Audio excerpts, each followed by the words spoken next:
ओम नमो भगवते वासुदेवाय। ओम नमो भगवते वासुदेवाय। ओम नमो भगवते वासुदेवाय। तो जो कल श्लोक हमने चर्चा किया था वही आज रहेगा। भगवद गीता स्कंद 4 अध्याय 30 प्रचेताओं के कार्यकलाप श्लोक क्रमांक 35। यत्रेडयन्ते कथामृष्टास् तृष्णाया प्रशमो यतः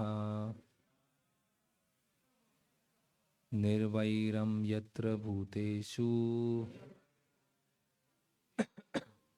नोद्वेगो यत्र कश्चन। यत्रेडयन्ते कथामृष्टास् तृष्णाया प्रशमो यतः निर्वैरं यत्र भूतेषु नोद्वेगो यत्र कश्चन।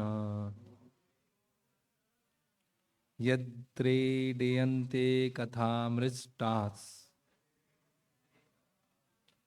तृष्णाया प्रशमो यतः निर्वैरं यत्र भूतेषु नोद्वेगो यत्र कश्चन। अनुवाद एवं तात्पर्य कृष्ण कृपा मूर्ति अभय चरणारविंद भक्ति वेदांत स्वामी श्रील प्रभुपाद जी द्वारा। जब भी दिव्य लोक की कथाओं की चर्चा चलती है, श्रोतागण भले ही क्षण भर के लिए क्यों न हो समस्त भौतिक तृष्णाएं भूल जाते हैं। यही नहीं, आगे से वे एक दूसरे से ना तो वैर करते हैं, ना किसी कुंठा या भय से ग्रस्त होते हैं। तात्पर्य, वैकुंठ का अर्थ है कुंठा से रहित और भौतिक जगत का अर्थ है कुंठा से पूर्ण। जैसा कि प्रहलाद महाराज ने कहा है, सदा समद्विग्न धियाम असत ग्रहात। जिन जीवात्माओं ने इस जगत को अपना आवास बनाया है वे सदैव कुंठा से भरे रहते हैं। जब शुद्ध भक्तों के द्वारा भगवान की पवित्र कथाएं कही जाती हैं तो कोई भी स्थान वैकुंठ बन जाता है। ये श्रवणम कीर्तनम विष्णु की विधि है। इसमें भगवान विष्णु के विषय में कीर्तन एवं श्रवण किया जाता है। भगवान स्वयं इसकी पुष्टि करते हैं। नाहम तिष्ठामि वैकुंठे योगिनाम हृदय सुवा तत्र तिष्ठामि नारदा यत्र गायन्ति मद्भक्ता। हे नारद, ना तो मैं अपने निवास वैकुंठ में रहता हूँ, ना योगियों के हृदय में रहता हूँ। मैं तो उस स्थान पर वास करता हूँ जहाँ मेरे भक्त मेरे पवित्र नाम का कीर्तन करते हैं और मेरे रूप लीलाओं तथा गुणों की चर्चा चलाते हैं। दिव्य उच्चारण में भगवान की उपस्थिति के कारण वैकुंठ लोक का वातावरण प्रबुद्ध होता है। यह वातावरण भय तथा कुंठा से मुक्त होता है। इसमें एक जीव दूसरे जीव से डरता नहीं। भगवान के पवित्र नाम तथा गुणों के श्रवण से मनुष्य पुण्य कर्म करने लगता है। श्रवणताम स्वकथा कृष्ण पुण्य श्रवण कीर्तना। भागवतम 1:2-17। इस प्रकार उसकी भौतिक तृष्णाएं तुरंत समाप्त हो जाती हैं। कृष्ण भावनामृत संघ द्वारा चलाया गया यह संकीर्तन आंदोलन वैकुंठ लोक की सृष्टि करने के लिए है जहाँ कोई कुंठा नहीं है। इसकी विधि है श्रवणम कीर्तनम विष्णु द्वारा सारे संसार में प्रचार। भौतिक जगत में प्रत्येक व्यक्ति अपने संगी से द्वेष करता है।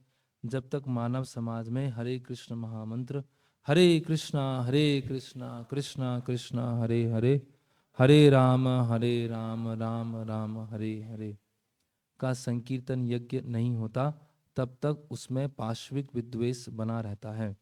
फलतः प्रचेताओं ने सदैव भक्तों के समाज में रहने का निश्चय किया और इसे ही मानव जीवन का सर्वश्रेष्ठ वर माना।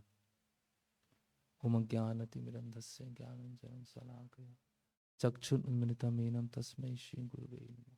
श्री चैतन्य मनोभीष्टं स्थापितं येन भूतले स्वयं रूप कदा मह्यं ददाति स्वापदान्तिकं। वन्देऽहं श्रीगुरो श्रीयुतपदकमलं श्रीगुरून् वैष्णवांश्च श्रीरूपं साग्रजातं सहगण रघुनाथान्वितं सजीवम् साद्वैतम सावधूतम परिजन सहितम कृष्ण चैतन्य देवम श्री राधा कृष्ण पादान सहग ललिता श्री विशाखान्वितांश्च नमो विष्णुपादाय कृष्ण पृष्ठाय भूतले श्रीमते भक्ति वेदांत स्वामिनिति नामने नमस्ते सारस्वते देवे गौरवाणी प्रचारणे निर्विशेष शून्यवादी पाश्चात्य देशे तारणे जय श्री कृष्ण चैतन्य प्रभु नित्यानंद श्री अद्वैत गदाधर शिवासादि गौर भक्त वृंद हरे कृष्णा कृष्णा कृष्णा हरे हरे हरे राम राम राम हरे हरे। तो प्रभुपाद जी तात्पर्य के अंतिम लाइन में लिख रहे हैं, प्रचेताओं ने सदैव भक्तों के समाज में रहने का निश्चय किया। प्रचेताओं ने क्या किया? सदैव भक्तों के समाज में रहने का निश्चय किया और इसे ही मानव जीवन का सर्वश्रेष्ठ वर माना, है ना, बेस्ट पॉसिबल बेनेडिक्शन, है ना। तो प्रचेताओं ने भक्तों के समाज में रहने का निश्चित किया और भक्तों के समाज में रहना क्या है? मनुष्य जीवन का जो सबसे सर्वश्रेष्ठ वरदान है वो भक्तों के समाज में रहना है। तो कल हमने चर्चा किया कि भक्तों का समाज और उसमें से भी विशेषकर जो मंदिर है उसको बनाने के लिए प्रभुपाद और प्रभुपाद जी के शिष्यों ने कैसे स्ट्रगल किया है, संघर्ष किया है, जो स्टोरी हम सुन रहे थे। तो कल का थोड़ा सा पुनरावृत्ति करते हुए प्रभुपाद जी ने मुंबई के एक नामी व्यक्ति जो मिस्टर एन, उससे डील किया कि 5 एकड़ लैंड 14 लाख रुपए की होगी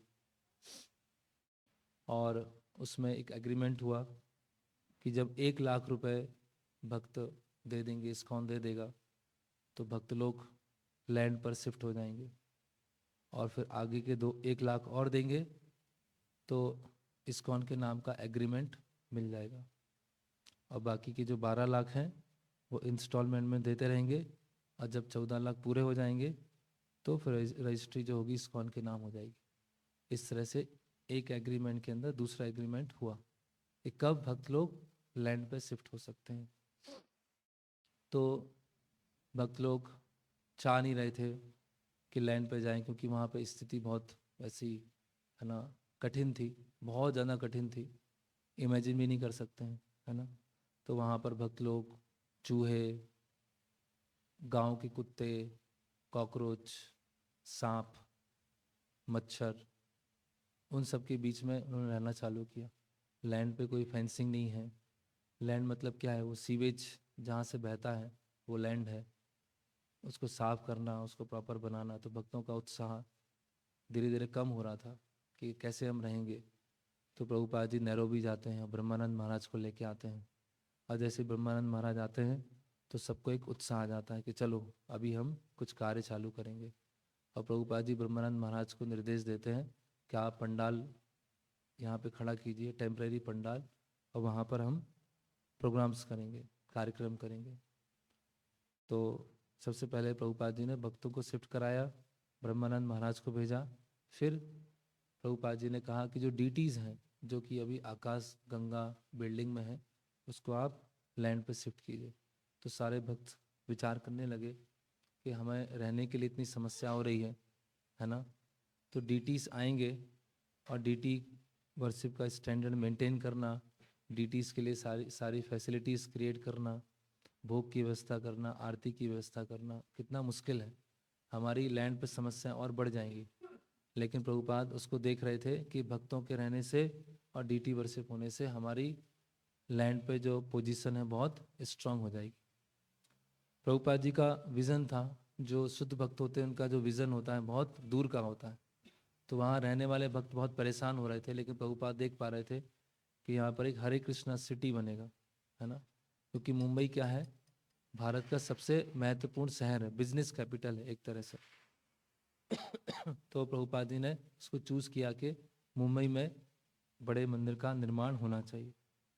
फिर पंडाल प्रोग्राम अच्छे से हुआ, काफ़ी लोग आना चालू कर दिए, धीरे धीरे लोगों को पता हो गया। प्रभुपाद ने फिर वहाँ पर भूमि पूजन किया, अनंत शेष की स्थापना किया।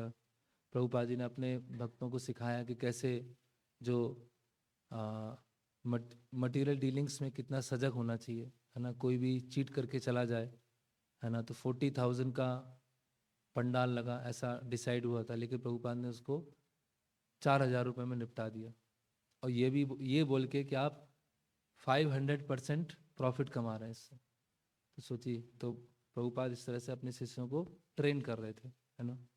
फिर वहाँ पर लैंड पर समस्या आना चालू हो गया, क्योंकि कीर्तन होता था तो आसपास के लोग उसको न्यूसेंस बोलने लगे, और वहाँ कुछ कन्वर्टेड क्रिश्चियन रहते थे, तो उनको डर लगने लगा कि हमारे बच्चे फिर से हिंदू तो नहीं बन जाएंगे। और जो बिल्डिंग थी वो मिस्टर एन ने बनाई थी, तो मिस्टर एन ने वहाँ पर रिपेयरिंग नहीं करा रहा था, पानी प्रॉपर नहीं आ रहा था, प्लम्बिंग की सुविधा नहीं थी, तो सब और भड़कने लगे, है ना। और और वेस्टर्न जो डिवोटीज़ हैं उनको वो सोचने लगे कि कहीं ये पैसा तो बाहर नहीं ले जा रहे हैं, या ये भारत में यहाँ पर क्यों आए हैं, लैंड क्यों लेना चाहते हैं। तो ऐसे बहुत सारी चीज़ें आने लगी। प्रभुपाद जी गिरिराज महाराज को वहाँ का मैनेजर बनाया, हालांकि उनको कोई एक्सपीरियंस नहीं था, फिर भी प्रभुपाद जी ने पूरी रिस्पॉन्सिबिलिटी उनके ऊपर दे दी, क्योंकि प्रभुपाद जी के लिए ओबीडियंट और सबमिसिव थे। और ब्रह्मानंद महाराज वापस चले गए, और टेम्पल डिज़ाइन के लिए एक आर्किटेक्ट को हायर क्या किया, वो तो आया और 2-3 दिन में वो टेम्पल का आर्किटेक्ट बन गया। फिर प्रभुपाद बार बार बोल रहे थे कि हमने 2 लाख रुपए दे दिए हैं, इसीलिए जो डीड है वो मिल जानी चाहिए, लेकिन मिस्टर एन क्या है, बार बार उसको डिले कर रहा था। प्रभुपाद वर्ल्ड में किसी भी मंदिर में होते, लेकिन उनकी जो सबसे फर्स्ट प्रायोरिटी थी वो जुहू लैंड था, और सबसे कहीं भी गिरिराज प्रभु से या बॉम्बे की कोई भी समाचार आती थी, सबसे प्रभुपाद उसका आंसर सबसे पहले देते थे। फिर पता चला कि गिरिराज महाराज ने 7,500 रुपये दे दिए, तो प्रभुपाद जी ने पूछा क्यों दिया, तो गिरिराज प्रभु ने बोला कि उस मिस्टर एन ने मांगा था इसीलिए दे दिया। तो इसीलिए प्रभुपाद समझ रहे थे कि ये जो मतलब वहाँ रहने वाले जो भक्त हैं वो बहुत क्या है, सिंपल, उनको इतना सब कुछ पता नहीं है। अब मिस्टर एन क्या है, धीरे धीरे पता चला कि मिस्टर एन एक बॉम्बे का क्या है, बहुत बड़ा गुंडा है वो, है ना। तो किस तरह से भक्तों को प्रोटेक्ट करना है, डीटीज को प्रोटेक्ट करना है, लैंड को प्रोटेक्ट करना है, वो प्रभुपाद उस पर मेडिटेट करना चालू कर दिया। फिर मिस्टर एन ने एक ऑब्स्टेकल डाला, अड़ंगा डाला कि 5 लाख का कॉर्पोरेट टैक्स है वो भरना पड़ेगा, अगर आप कॉर्पोरेट टैक्स नहीं भर सकते हैं तो फिर मैं आपको लैंड नहीं दे पाऊंगा। तो प्रभुपाद जी ने बोला कि ठीक है, आप लोन लो, बैंक से लोन लीजिए या लाइफ मेंबर को अप्रोच कीजिए। तो किसी बैंक वाले ने लोन, किन्हीं भी बैंक वाले ने लोन देने से मना कर दिया, और लाइफ मेंबर्स ने सहानुभूति व्यक्त किया, लेकिन कोई भी सॉफ्ट लोन लेने के लिए तैयार नहीं थे। फिर प्रभुपाद जी ने अलग अलग तरह से प्रयास करना चालू किया। फिर मिस्टर एन ने फिर समस्या चालू कर दी, उसने बोला चैरिटी कमिश्नर की परमिशन चाहिए। तो गिरिराज प्रभु जाते हैं, और चैरिटी कमिश्नर बोलता है आपको तो 1 साल पहले अप्लाई करना चाहिए था, आप जब 1 साल पहले अप्लाई करेंगे तब मैं आपको अप्रूव करूँगा। तो इस तरह से वो केस और फंसता जा रहा था और डिफ़िकल्ट होता जा रहा था। और बीच में गिरिराज प्रभु बहुत परेशान हो गए कि भक्त, आसपास के भक्तों से कोऑपरेशन नहीं हो रहा है, लॉयर से कोई आंसर नहीं आ रहा है, गवर्नमेंट के पास जाना पड़ रहा है, कोर्ट के पास जाना पड़ रहा है, मिस्टर एन अपने आप में बहुत बड़ा हेडेक है। तो गिरिराज प्रभु ने कहा कि मैं रिजाइन करता हूँ, मैं मैनेजर नहीं रहूँगा। तो प्रभुपाद जी ने कहा कि आप रुक जाइए, मैं इंडिया वापस आऊँगा, तब तक आप वो सेवा करते रहिए। तो इस तरह से धीरे धीरे चलता रहा, और सबसे लास्ट में जो इस्कॉन की तरफ से लॉयर था वो विश्वासघाती निकला, उसने रिजाइन कर दिया, और पता चला कि वो जो लॉयर था मिस्टर एन से मिला हुआ था। तो प्रभुपाद जी समझ गए कि मिस्टर एन क्या है, चीट करना चाह रहा है। तो सबसे पहले श्रील प्रभुपाद जी ने जो सबसे बड़ा प्रहार किया वो क्या किया कि सारे बॉम्बे की न्यूज़पेपर में ये पब्लिश करा दिया अपने शिष्यों को बोलकर कि इस्कॉन ने मिस्टर एन के साथ एग्रीमेंट किया है, और वहाँ पर भक्त लोग रहते हैं, डीटी की सेवा चल रही है, ये सारे न्यूज़पेपर में पब्लिश हो जाना चाहिए। अब ये पब्लिक न्यूज़ हो जाना चाहिए कि इस्कॉन ने वहाँ पर लैंड ले ली।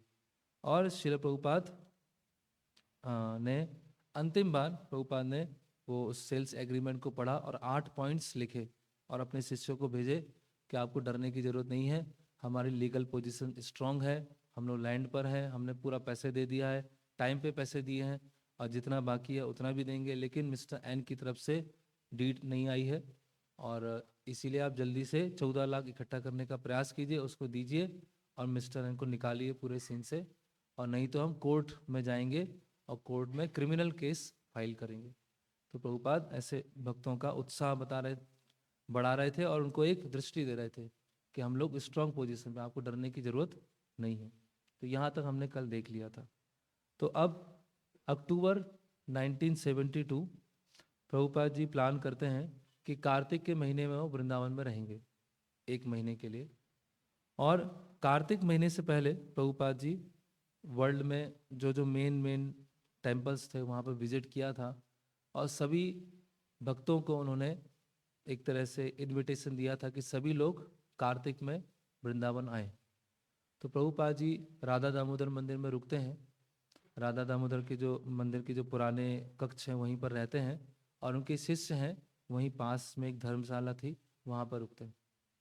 तो प्रभुपाद जी का उद्देश्य था कि अपने शिष्यों को वैदिक संस्कृति से की पहचान करवाना, कि कैसे लोग भारत में रहते हैं, वैदिक कल्चर कैसा है, ये इंट्रोड्यूस कराना, और ब्रजवासी इंट्रोड्यूस हों उनके शिष्यों से कि कैसे अमेरिकन और यूरोपियन लोग सिंसियरली प्रभुपाद जी के निर्देशों को फॉलो करते हुए कुछ ही समय में इतने उन्नत भक्त बन गए हैं कि अपना देश छोड़ के भी यहाँ पर आके सेवा कर रहे हैं। तो प्रभुपाद जी ने निश्चित किया कि नेक्टर ऑफ डिवोशन पे वो क्लास लेंगे। तो पूरे 1 महीने आप में से जिन्होंने नेक्टर ऑफ डिवोशन के लेक्चर सुने होंगे, तो वो कार्तिक महीने में ये 72 के लेक्चर हैं जब ये सब बॉम्बे में चल रहा था। तो प्रभुपाद प्रतिदिन नेक्टर ऑफ डिवोशन पर प्रवचन वहाँ पे दिया करते थे और इंग्लिश में देते थे, है ना। विशेषकर प्रभुपाद जी ने जो लेक्चर प्लान किया था वो अपने वेस्टर्न डिसाइपल्स के लिए किया था, है ना।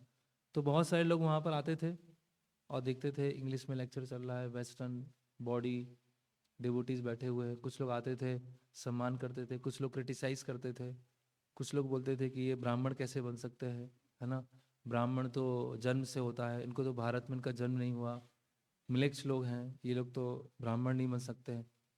तो ऐसे वृंदावन में बहुत सारी समस्याएं चल रही थी, और प्रभुपाद जी वृंदावन में चाह रहे थे कि वहाँ पर भी एक मंदिर का निर्माण हो, और जैसे ही मंदिर का निर्माण होगा तो सबको इस्कॉन के प्रति, इस्कॉन मूवमेंट के प्रति एक रिस्पेक्ट आएगा, और जब इस्कॉन के प्रति रिस्पेक्ट आएगा तो जो वेस्टर्न डिसाइपल्स हैं उनके प्रति भी रिस्पेक्ट आएगा। तो प्रभुपाद कृष्ण बलराम मंदिर है जो रमन नेती है वहाँ भी प्लानिंग कर रहे थे साथ साथ में।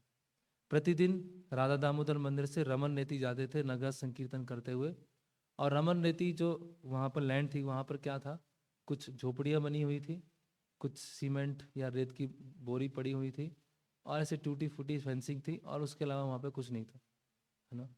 और प्रभुपाद अपने शिष्यों को उत्साह के लिए प्रतिदिन नगर संकीर्तन करते हुए उस लैंड पे जाते थे और इंस्पेक्शन करते थे। तो जो भक्त थे वो थोड़ा स्लो थे, कार्य करने में स्लो थे, है ना, वहाँ पर स्लो और रफ डीलिंग्स में थोड़ा रफ थे। और तो प्रभुपाद अपने जो शिष्य हैं उनका जो धीमापन है और उनका जो रफनेस है उसको टॉलरेट कर रहे थे, और वो प्रभुपाद जी यही विचार कर रहे थे कि धीरे धीरे, है ना, क्योंकि इस बैकग्राउंड से आए हैं, जब भारत में रहेंगे कुछ समय बिताएंगे और साधना और सेवा में आगे बढ़ेंगे तो ये थोड़ा उनके जो दुर्गुण हैं वो धीरे धीरे कम होते जाएंगे। तो प्रभुपाद उनके कई चीज़ों को इग्नोर कर रहे थे, टॉलरेट कर रहे थे। तो अब क्या होता है कि जब प्रभुपाद जी के शिष्य बॉम्बे के सारे न्यूज़पेपर में ये न्यूज़ डाल देते हैं कि इस्कॉन ने मिस्टर एन के साथ डील किया है जूहू लैंड का, तो मिस्टर एन क्या हो जाता है, बहुत गुस्से में आ जाता है, बहुत तेज गुस्से में आ जाता है।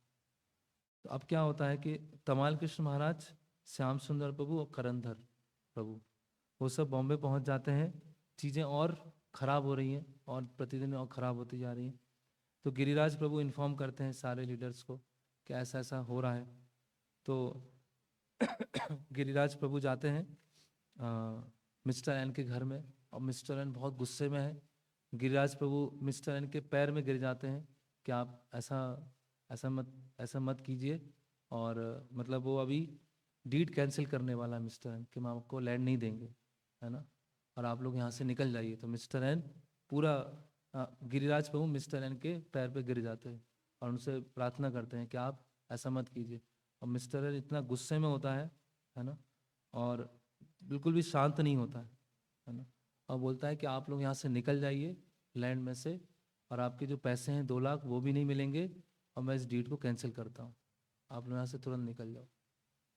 तो अब क्या होता है कि मिस्टर एन पानी की सप्लाई रोक देता है वहाँ पर लैंड पर। क्या पानी आना क्या हो जाता है, बंद हो जाता है। इलेक्ट्रिसिटी सप्लाई रोक देता है, इलेक्ट्रिसिटी आना बंद हो जाती।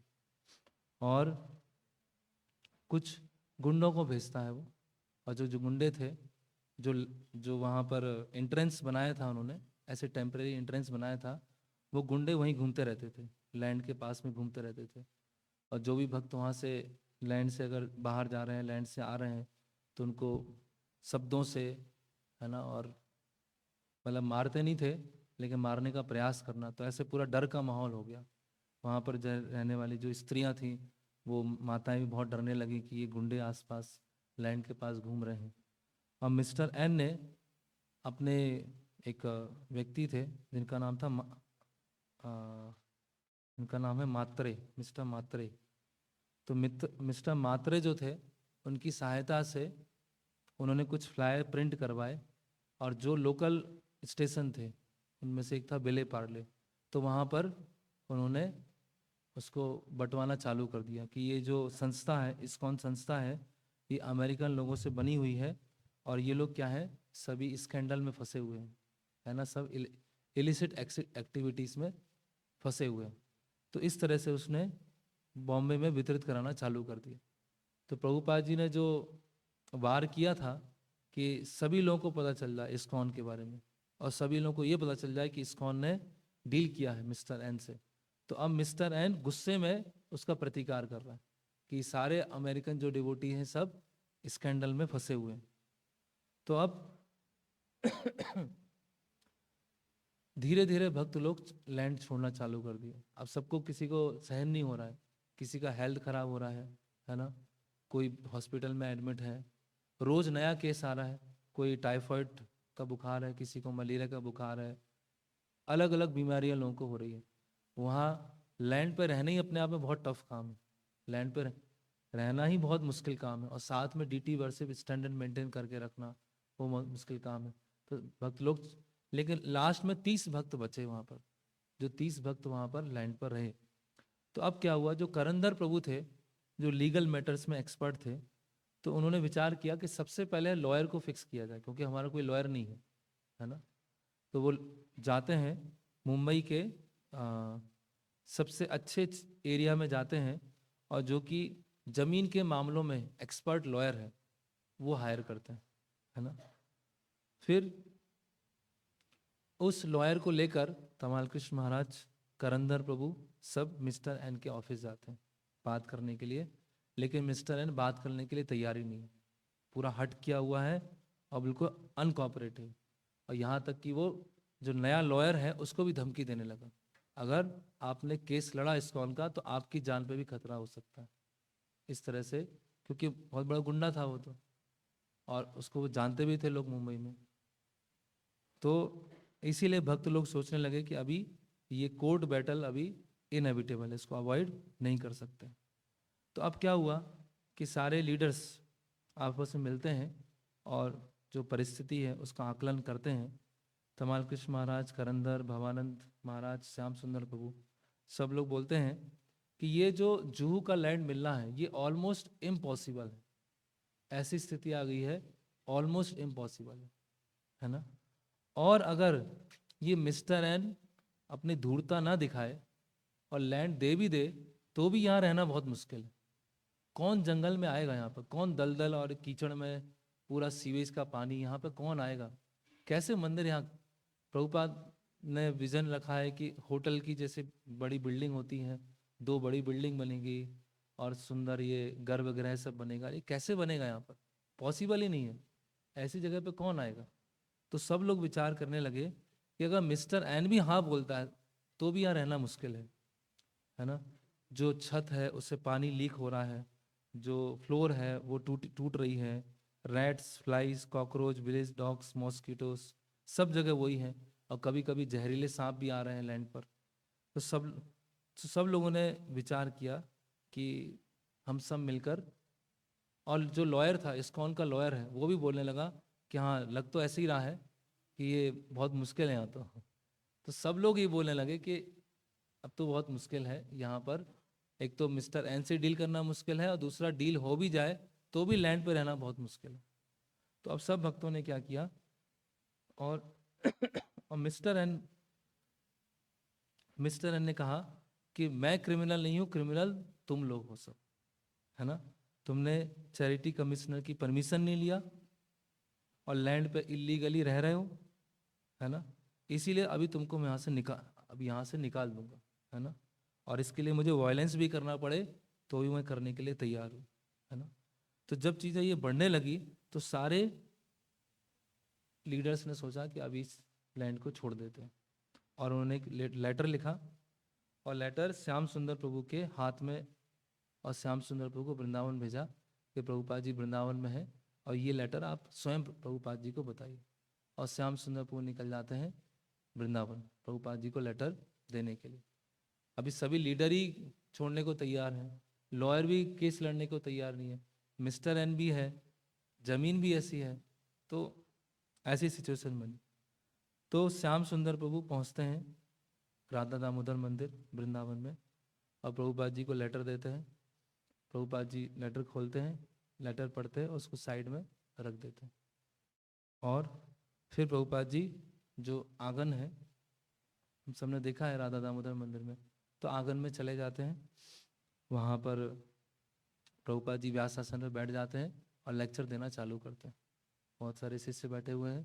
प्रभुपाद जी ने लेटर पढ़ लिया है कि भक्तों ने क्या भेजा है। उसके बाद प्रभुपाद व्यास आसन पे ऐसे बैठे हैं, कुछ हुआ ही नहीं है कुछ भी नहीं हुआ, है ना। और प्रभुपाद फिर वृंदावन में रहने के क्या विशेष लाभ हैं वो भक्तों को बताते हैं कि वृंदावन में हमें बहुत सावधानी से रहना चाहिए। वृंदावन में अगर थोड़े समय रहेंगे तो बहुत आध्यात्मिक प्रगति होती है, लेकिन वृंदावन में अगर अपराध करेंगे तो यहाँ पर पशु भी बन सकते हैं, है ना, बंदर बन सकते हैं, सुअर बन सकते हैं। लेकिन किसी भी तरह से अगर वृंदावन में रहते हैं तो यहाँ पर बहुत लाभ है। इस तरह से वो लेक्चर देते हैं। फिर रात्रि का समय हो जाता है। अब प्रभुपाद ने सुबह लेटर पढ़ा है ना। सुबह श्याम सुंदर प्रभु आए हैं, लेक्चर हुआ, लोगों से मिलना हुआ, है ना। प्रभुपाद कुछ कार्य थे, उनसे मिलना हुआ। फिर वहाँ पर एक मंदिर के ओनर थे गौरचंद गोस्वामी, उनसे मिलना हुआ। फिर प्रभुपाद अपने रूम में चले गए, फिर कुछ भक्त आ गए उनसे मिलने के लिए, और कुछ भारतीय लोग खिड़की से झांक रहे हैं, प्रभुपाद जी को देख रहे हैं, है ना। तो अब सब अपनी अपनी जगह चले गए। गौरचंद गोस्वामी वो महाराज हैं, वो चले गए, प्रभुपाद जी के शिष्य चले गए। अब प्रभुपाद अपने रूम में अकेले हैं। और जब प्रभुपाद रूम में अकेले हैं और फिर वो लेटर निकालते हैं, और फिर लेटर को फिर से पढ़ना चालू करते हैं। और प्रभुपाद जी बोलते हैं, प्रभुपाद अपने सेक्रेटरी को बुलाते हैं, बोलते हैं आप टाइप राइटर लेके आइए, मैं आपको बताता हूँ क्या टाइप करना है। और प्रभुपाद, क्योंकि अभी लॉयर भी हिला हुआ है, वो भी केस लड़ना नहीं चाहता है, तो प्रभुपाद लॉयर बन जाते हैं। और लॉयर कैसे आंसर देता है, जैसे कोई पेपर है तो ये एक लाइन लिखी है उसका आंसर, ये एक लाइन लिखी है उसका आंसर, एक लाइन लिखी है उसका आंसर। इस तरह से प्रभुपाद जो अपने शिष्यों के जो लेटर था उसको एक लॉयर की तरह आंसर देना चालू करते हैं, लॉजिकली, पॉइंट बाय पॉइंट, है ना। तो पहला प्रभुपाद जी आंसर देते हैं। तो मिस्टर एन ने कहा है कि आप लोगों ने चैरिटी कमिश्नर की परमिशन नहीं ली। तो प्रभुपाद जी बोलते हैं कि ठीक है, चैरिटी कमिश्नर ने परमिशन अभी नहीं दिया है, लेकिन उसने मना नहीं किया है। उसने ये बोला है कि परमिशन बाद में मिलेगी, अभी नहीं मिलेगी। मना तो नहीं किया उसने, है ना। इसीलिए हमारे लिए पॉजिटिव है ये, तो हमें वेट करना चाहिए, मना तो नहीं कर रहा है। फिर प्रभुपाद जी ने लिखा कि चैरिटी कमिश्नर ने, मिस्टर एन ने बोला है कि 6 महीने तक अगर ये डीड पूरी नहीं होगी तो उसको वापस ले लिया जाएगा। अगर 6 महीने तक इस्कॉन पूरा लक्ष्मी नहीं दे पाएगा तो डीड वापस ले लिया जाएगा। 6 महीने तक मतलब 14 लाख नहीं दे पाएगा। तो प्रभुपाद जी आंसर में लिखते हैं कि ये खरीदने वाले के ऊपर है, ये बेचने वाले के ऊपर नहीं है। जो लैंड को खरीद रहा है, अगर वो 6 महीने नहीं दे पाया तो वो पीछे हो सकता है, लेकिन बेचने वाला पीछे नहीं हो सकता। ये एग्रीमेंट में नहीं है कि अगर 6 महीने में पैसा नहीं मिलेगा तो मिस्टर एन वापस ले लेगा। इस्कॉन पीछे हट सकता है, मिस्टर एन पीछे नहीं हट सकता, ये एग्रीमेंट में लिखा हुआ। तो प्रभुपाद बताते हैं और फिर बोलते हैं कि तीसरा बता रहे हैं कि फिर चैरिटी कमिश्नर ने 6 महीने का समय दिया था। मिस्टर एन मतलब थोड़ा सा भक्तों को घुमाने का प्रयास कर रहा है कि 6 महीने में भी परमिशन नहीं मिलेगा। तो प्रभुपाद बोलते हैं कि हमारे ओरिजिनल एग्रीमेंट में चैरिटी कमिश्नर का नाम ही नहीं है, ये तो बीच में आ गया, ये चैरिटी कमिश्नर का नाम है ही नहीं। तो प्रभुपाद जो 3 पॉइंट थे, पहला पॉइंट था चैरिटी कमिश्नर की परमिशन, दूसरा था कि 6 महीने में अगर पैसा नहीं होगा तो इस्कॉन छोड़ेगा या मिस्टर एन छोड़ेंगे, और चैरिटी कमिश्नर की परमिशन। तो तीनों को प्रभुपाद जी एक एक पॉइंट वाइज लिखते हैं, बोलते हैं आप लोग डरिए मत, आप लोग क्या है बहुत डर रहे हैं और वो आपको डोमिनेट कर रहा है मिस्टर एन, है ना। आप लोग क्या है बहुत टिमिड, टिमिड मतलब डरपोक, आप लोग बहुत डरपोक बन रहे हैं, है ना। He has fooled you to think he is in superior legal position, है ना। वो आपको मूर्ख बना रहा है मिस्टर एन कि वो सुपीरियर पोजीशन में, लेकिन हम लोग सुपीरियर पोजीशन में, और this is cheating. We shall not give him any more money, और उसको हम कोई पैसा नहीं देंगे। डोंट पे हिम एनी मोर, है ना। और प्रभुपाद बता रहे हैं कि आप लोग इतने निराश क्यों हो रहे हैं, आप लोग इतना डर क्यों रहे हैं, है ना। Our position is very very strong, हमारी स्थिति बहुत स्ट्रांग है, और अगर वो धमकी देता है, गुंडे बुलाता है, तो आप पुलिस की हेल्प लीजिए, लेकिन वो लैंड को खाली मत कीजिए, लैंड को खाली मत कीजिए। तो प्रभुपाद अपने शिष्यों को पूरा एक एक हर चीज समझाते हैं। फिर बोलते हैं you boys can not deal very well in these matters because you are too timid. आप ये सब लोग अच्छे से डील नहीं कर सकते, क्यों? क्योंकि आप बहुत डरपोक हैं, है ना।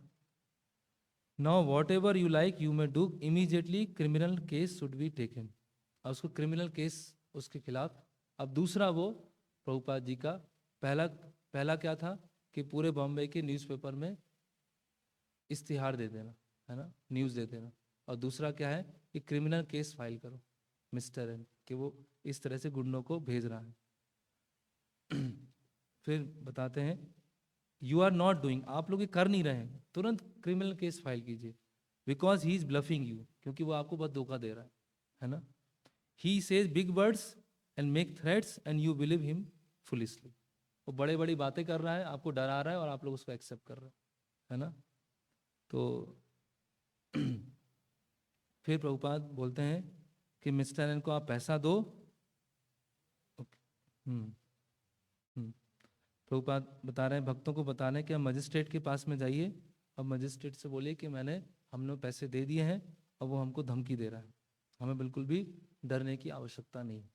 इस तरह से प्रभुपाद वृंदावन में रात में 1-2 बजे का समय है, उस समय प्रभुपाद ये पूरा डील कर रहे हैं, है ना। तो हम देख सकते हैं कितना कितनी एंजाइटी है भक्ति में, है ना। इतना आसानी से चीज़ें मैनिफेस्ट नहीं होती, प्रकट नहीं होती या बनती नहीं है। कितना प्रभुपाद स्वयं चिंता ले रहे हैं और अपने शिष्यों को चिंता में डाल रहे हैं, एक तरह चिंता में डाल रहे हैं। मतलब जो बड़े बड़े एकदम लीडर हैं उस समय के, वो सब भी बोल रहे हैं कि प्रभुपाद यहाँ पे नहीं रह पाएंगे, यार मुश्किल ही है, रह नहीं सकते। लेकिन प्रभुपाद हार मानने के लिए तैयार नहीं है ना। अब क्या होता है कि प्रभुपाद वृंदावन केवल लेक्चर देने के लिए नहीं आए थे, वो अपने नई जो प्रॉपर्टी है उस पर कंस्ट्रक्शन भी करवाना चाहते थे, है ना, वहाँ भी। तो वृंदावन मंदिर का जो कंस्ट्रक्शन है उसको भी जल्दी से चालू कराना चाहते हैं, और बॉम्बे की जो न्यूज़ है उनको प्रभावित नहीं कर रही यहाँ पर वृंदावन में नया टेम्पल निर्माण के लिए। तो यहाँ बताया गया है कि एक बार सुबल प्रभु, कल भी हमने डिस्कस किया था थोड़ा सा और डिटेल में। तो सुबल प्रभु जो हैं, जो कंस्ट्रक्शन साइट को सुपरवाइज कर रहे थे, सुपरवाइजर थे, एक बार रमन रेती में जो कंस्ट्रक्शन साइट था उसको छोड़ देते हैं और प्रभुपाद जी के पास मिलने आते हैं, राधा दामोदर मंदिर। और प्रभुपाद जी मसाज ले रहे थे, छत पर थे, और सुबल प्रभु आते हैं। सुबल प्रभु बोलते हैं, प्रभुपाद मुझे बहुत समस्या हो रही है, बहुत समस्या, मुझे पढ़ने के लिए समय नहीं मिल रहा है, मुझे अच्छे से राउंड करने के लिए जप नहीं वो जप करने के लिए समय नहीं मिल रहा है, और मैं कृष्ण को तो सोच ही नहीं पा रहा हूँ, मैं कृष्ण के बारे में सोच ही नहीं पा रहा हूँ, है ना। I am always thinking of how this contractor is cheating us. मैं हमेशा बस यही सोच रहा हूँ कि कॉन्ट्रैक्टर हमें कैसे चीट कर रहा है। I am thinking of signing cheques for labours and materials. केवल लेबर के लिए चेक साइन करना है, मटेरियल के लिए चेक साइन करना है, बस वही दिन वही वो चल रहा है।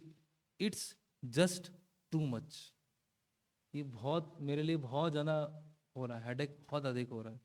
इसीलिए और ये सारी चीज़ें क्या बोलते हैं कि ये सारी चीज़ें मुझे रोक रही हैं कृष्ण का स्मरण करने के लिए।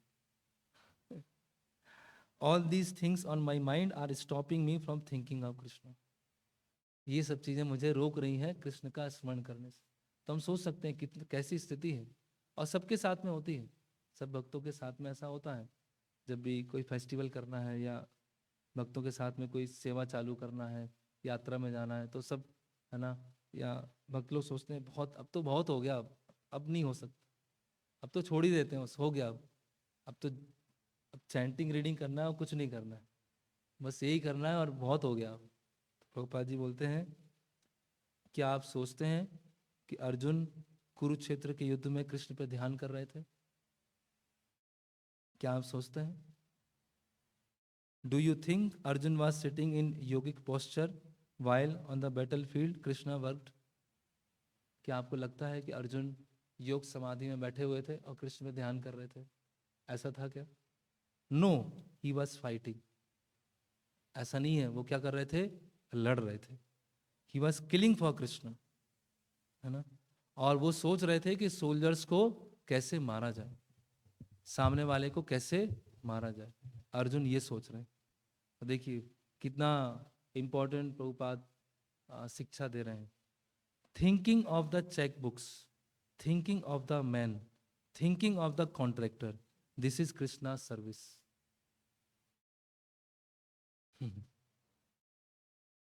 This is also like Arjuna's thinking. तो आप चेक बुक के बारे में सोच रहे हैं, लोगों के लेबर के बारे में सोच रहे हैं, कॉन्ट्रैक्टर के बारे में सोच रहे हैं, ये सब क्या है? This is Krishna service. ये कृष्ण की सेवा है ना। तो आपको चिंता मत करो, आप कृष्ण के बारे में डायरेक्ट नहीं सोच पा रहे हो, कोई चिंता करने की बात नहीं है। अर्जुन भी नहीं सोच रहे थे, अर्जुन भी कृष्ण का चिंतन नहीं कर रहे थे। अर्जुन क्या कर रहे थे? जो कृष्ण बोल रहे थे वैसा वो करते जा रहे थे, वो कृष्ण के बारे में सोच नहीं रहे थे। Your life is full of Krishna service, that is very good, है ना। तो आप कृष्ण के लिए समर्पित हैं, बस ये अपने आप में कंप्लीट है, और आपको कोई चिंता करने की जरूरत नहीं है। फिर दूसरी प्रॉब्लम बोलते हैं सुबल प्रभु, कि कोई भक्त मेरे साथ कॉपरेट नहीं कर रहा है, कोई मेरी बात सुन ही नहीं रहा, कोई सुनता ही नहीं, कॉपरेट ही नहीं कर रहा मेरे साथ। तो प्रभुपाद बोलते हैं, और वो सुबल प्रभु बोल रहे हैं, इसीलिए मैंने निर्णय ले लिया है कि मैं एकांत में जाके भजन करूंगा, जप करूंगा, और पूरे जीवन भर वहीं रहूंगा, और मुझे अब ये सेवा नहीं करना। तो प्रभुपाद जी बोलते हैं कि अगर सब लोग नहीं सुन रहे हैं, इसका मतलब आप में डिफेक्ट है, सब में डिफेक्ट नहीं है। अगर सब लोग नहीं सुन रहे हैं आपकी बात, इसका मतलब सब में डिफेक्ट नहीं है, आप में डिफेक्ट। तो आप अपने आप को इस तरह से तैयार कीजिए कि लोग आपकी सुनना चालू करें। आप उनमें डिफेक्ट मत निकालिए, आप ये सोचिए कि मेरे में क्या डिफेक्ट है, कि क्यों मेरी बात लोग नहीं सुन रहे, क्या कारण क्या है कि लोग मेरी बात क्यों नहीं सुन रहे। तो इस तरह से प्रभुपाद सुबल प्रभु को भी से समझाते हैं। और यहाँ पर लीलामृत में बताया गया है कि प्रभुपाद अपने गुरु महाराज के एग्जाम्पल को फॉलो कर रहे थे। प्रभुपाद के जो गुरु महाराज है भक्ति सिद्धांत महाराज, उन्होंने भी कहा था भक्ति मतलब भगवान के लिए व्यवहारिक सेवाएं, है ना। तो उन्होंने भी अपने शिष्यों को अलग अलग व्यवहारिक सेवाओं में लगाया, है ना। तो अपनी इंद्रियों को नियंत्रित करने का सबसे अच्छा तरीका है इंद्रियों को सही तरह से कृष्ण की सेवा में लगाना। अगर इंद्रियां कृष्ण की सेवा में लगेंगी तो अपने आप ही नियंत्रित हो जाएंगी, है ना। और प्रभुपाद दूसरे स्कंद का वो लिख रहे थे, दूसरे स्कंद पर परपट लिख रहे थे, और उसमें लिखते हैं प्रभुपाद कि वृंदावन के जो वासी हैं पूरे दिन कठिन परिश्रम कृष्ण के लिए करते रहते, पूरे दिन कठिन परिश्रम करते हैं, और रात्रि में जब वो बहुत थक जाते हैं तो आसानी से वो विश्राम करते हैं, है ना। तो प्रैक्टिकली उनको कृष्ण के ऊपर ध्यान करने का समय नहीं मिलता, है ना। तो वो पूरी तरह से भगवान की सेवा में लगे होते हैं, है ना। तो अब क्या होता है, तो अभी हमने कहाँ पे छोड़ा था कि प्रभुपाद जी ने भक्तों को श्याम सुंदर प्रभु के माध्यम से समझाया कि आप ऐसे ऐसे कार्य कीजिए। अब क्या होता है, 11 नवंबर 1972, तो कार्तिक का महीना पूरा हो गया। प्रभुपाद जी वृंदावन से हैदराबाद आ जाते हैं और हैदराबाद में पंडाल प्रोग्राम होता है। तो कोइंसिडेंटली मिस्टर एन भी हैदराबाद में होता है ना। तो प्रभुपाद से उसके संबंध अच्छे थे, क्योंकि प्रभुपाद दूर से इंस्ट्रक्शन दे रहे थे, खुद अभी लड़ाई में नहीं आए थे वो। तो प्रभुपाद के साथ संबंध अच्छे थे, और श्याम सुंदर प्रभु के साथ भी संबंध अच्छे थे मिस्टर एन के, क्योंकि श्याम सुंदर प्रभु की छोटी बेटी थी सरस्वती, तो मिस्टर एन उसको बहुत प्रेम करते थे, स्नेह करते थे। तो इसके कारण, सरस्वती के कारण श्याम सुंदर प्रभु से भी अच्छे संबंध थे। तो श्याम सुंदर प्रभु मिस्टर एन के पास में जाते हैं और बोलते हैं कि प्रभुपाद जी ने आपको बुलाया है, आपसे कुछ बात करना चाहते हैं, है ना। तो मिस्टर एन सोचते हैं कि ठीक है, प्रभुपाद ने बुलाया है तो इसीलिए मुझे जाना होगा। तो मिस्टर एन सोचता है कि ये प्रभुपाद है, इनके पास क्या है, बहुत स्पिरिचुअल पावर है, तो इनके पास मैं जाऊंगा तो मेरा कुछ मन इधर उधर घुमा ना दे, है ना, कुछ जादू टोना नहीं कर दे प्रभुपाद, तो मैं भी अपने साथ एक गुरु को ले चलता हूँ, तो इफेक्ट को वो काउंटरैक्ट कर देंगे, है ना, गुरु और गुरु का इफेक्ट कैंसिल हो जाएगा। तो एक गुरुजी भी बड़ी दाढ़ी, बड़े बड़े बाल, उनको लेके मिस्टर एन जाता है ना। और प्रभुपाद अपने शिष्यों को बोलते हैं कि बहुत बड़ी फीस्ट बनाई जाए, बहुत बड़ी फीस्ट। और प्रभुपाद पहले चर्चा नहीं करते, पहले बोलते हैं आप लोग प्रसाद लीजिए, उसके बाद डिस्कस करेंगे, जो भी डिस्कशन है बाद में करेंगे। तो हथियार तो वही है प्रसाद। तो मिस्टर एन और गुरुजी अच्छे से प्रसाद लेते हैं, और गुरुजी क्या बोलते हैं कि आप बहुत थक गए होंगे, तो आप थोड़ा सा रेस्ट कर लीजिए, हम बाद में मीटिंग कर लेंगे। तो प्रभुपाद बोलते हैं हाँ ठीक है, थोड़ा थक तो गए हैं, और वो मिस्टर एन और गुरुजी चले जाते हैं अपने रूम में रेस्ट करने के लिए। और प्रभुपाद जी धमाल कृष्ण महाराज को बुलाते हैं, बोलते हैं कि जब आपको कोई बोले कि आप बहुत थक गए, इसका मतलब वो थक गया, तो देख के वो दोनों क्या कर रहे हैं, सो रहे होंगे वो। और धीरे से वो एन को, मिस्टर एन को उठा के लेके आ जाना। तो धमाल कृष्ण महाराज ऐसे, है ना, पंजे के सहारे धीरे धीरे धीरे धीरे रूम में एंटर करते हैं, और देखते हैं कि वो गुरुजी तो खर्राटे मार रहे हैं और मिस्टर एन भी सो रहा है। तो धमाल कृष्ण महाराज धीरे धीरे उठाते हैं, है ना। मिस्टर एन उठता है, बोलता है प्रभुपाद बुला रहे हैं। बोले अच्छा अच्छा ठीक है, तो धीरे धीरे उठता है, और वो भूल जाता है गुरुजी को भी साथ में लेना, और गुरुजी सोते रहते हैं। तो देख रहे हैं प्रभुपाद कैसे कैसे डील कर रहे हैं तो फिर मिस्टर एन आता है, आधा नींद में है। प्रभुपाद बोलते हैं ठीक है, डिस्कशन चालू करते हैं अभी। तो मिस्टर एन सम्मान में, ठीक है, तो प्रभुपाद बोलते हैं हम नया एग्रीमेंट बनवाते हैं, नया डील चालू करते, पुराना जो हुआ सो हुआ, खत्म करो, नया एग्रीमेंट बनवाते हैं। और प्रभुपाद नया एग्रीमेंट बनाते हैं कि अभी जो भी है 5 लाख रुपए देना है आपको, जो टैक्स वाला है 5 लाख देना है 3 हफ्ते में, और लैंड हमारी हो जाएगी, लैंड इस्कॉन की हो जाएगी। नया एग्रीमेंट। तो पास के रूम में प्रभुपाद जी के सेक्रेटरी होते हैं श्याम सुंदर प्रभु, वो पूरा टाइप करते हैं, पेपर लेके आते हैं प्रिंट आउट, और प्रभुपाद बोलते हैं आप इस पर साइन कर दीजिए। मिस्टर एन साइन कर देते हैं, प्रभुपाद अपने साइन कर देते हैं, और जैसी डीड हो जाती है और मिस्टर एन सोचता है कि क्या कर दिया मैंने, करनी है ना वो सोचने लगता है कैसे मैं प्रभाव में आ गया, कैसे मैंने साइन कर दिया इसके ऊपर, है ना। मैं तो इनको, क्योंकि वो तो गुंडे भेज रहा था, बैड पब्लिसिटी कर रहा था। अब उसने ही नया एग्रीमेंट साइन कर दिया कि 3 हफ्ते में 5 लाख रुपए देना है, और जैसे ही 5 लाख रुपए आएंगे लैंड इस्कॉन का हो जाए। तो अब क्या होता है आगे कि प्रभुपाद जब ये सब नया एग्रीमेंट बन जाता है, और अब प्रभुपाद खुद बॉम्बे पहुंच जाते हैं, और सारी जो पैसा देना है वो भी कार्य धीरे धीरे चालू हो जाता है। अब प्रभुपाद जी देख रहे हैं कि ये मिस्टर एन अभी भी लेट कर रहा है ना, और अभी भी वो टाइम पर कुछ कार्य करवा नहीं रहा, आगे चीज़ों को बढ़ा नहीं रहा। तो प्रभुपाद सोचने लगे कि ये तो टाइम निकलता जा रहा है, निकलता जा रहा है, मिस्टर एन कुछ कर नहीं रहा है। और प्रभुपाद जी का पंडाल प्रोग्राम का समय आ गया अहमदाबाद में, तो प्रभुपाद जी चले गए अहमदाबाद पंडाल प्रोग्राम के लिए। और प्रभुपाद जी ने अपने शिष्यों को बोला कि जो नए टर्म्स हैं उस पर आप पैसा दे दीजिए, पेपर ले लीजिए, नहीं तो अगर ये लेट करता है तो 2 लाख हमने जो पहले पे किए थे वो वापस लीजिए और लैंड को खाली कीजिए, अगर बहुत एक्सट्रीम केस में। इस तरह से प्रभुपाद बोलते हैं। हालांकि प्रभुपाद यही बोल के गए थे, मेन तो यही था कि लैंड पर रहना है। अब फिर से सारे जो डिसाइपल्स हैं वो चर्चा करना चालू करते हैं, है ना। श्याम सुंदर प्रभु, तमाल कृष्ण महाराज सब सोचते हैं कि एक दिन अगर ये डीड मिल भी गया, जो कि बहुत मुश्किल है, अगर एक दिन मिल भी गया तो कौन यहाँ पर रहेगा, कौन रहना चाहेगा। तो कोई सोच नहीं पा रहा है कि प्रभुपाद क्यों क्यों इतना इंसिस्ट कर रहे हैं, क्यों इतना फोर्स कर रहे हैं। वो बोलते हैं to develop Hare Krishna land the way Prabhupada had envision would be practically impossible. व्यवहारिक रूप से संभव ही नहीं है, जैसा प्रभुपाद विजन लेके चले हैं वैसा व्यवहारिक रूप से संभव ही नहीं कि हो सकता है सब, है ना। How could they really expect to build a big temple and hotel out here in the जंगल।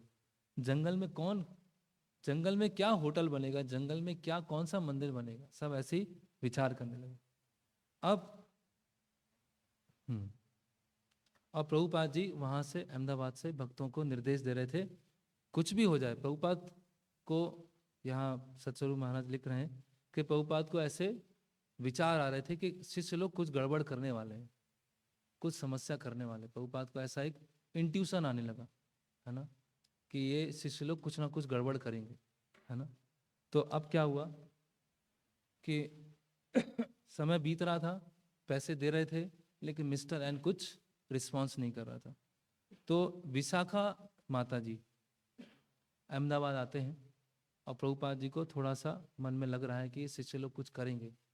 तो प्रभुपाद जी बोलते हैं कि वास्तव में ये स्त्री का कार्य नहीं है, लेकिन अभी यहाँ पर कोई है नहीं, इसीलिए आप तुरंत जाइए बॉम्बे वापस, और वहाँ पर जो भक्त हैं, गिरिराज प्रभु हैं, तमाल कृष्ण महाराज, उनको बोलिए कि किसी भी कंडीशन में डीड को कैंसिल मत कीजिएगा, किसी भी कंडीशन में डीड को कैंसिल मत कीजिए।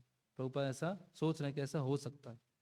तो विशाखा माता जी ट्रेन पकड़ते हैं, अहमदाबाद से बॉम्बे आते हैं, और जो प्रभुपाद सोच रहे थे वही हो गया।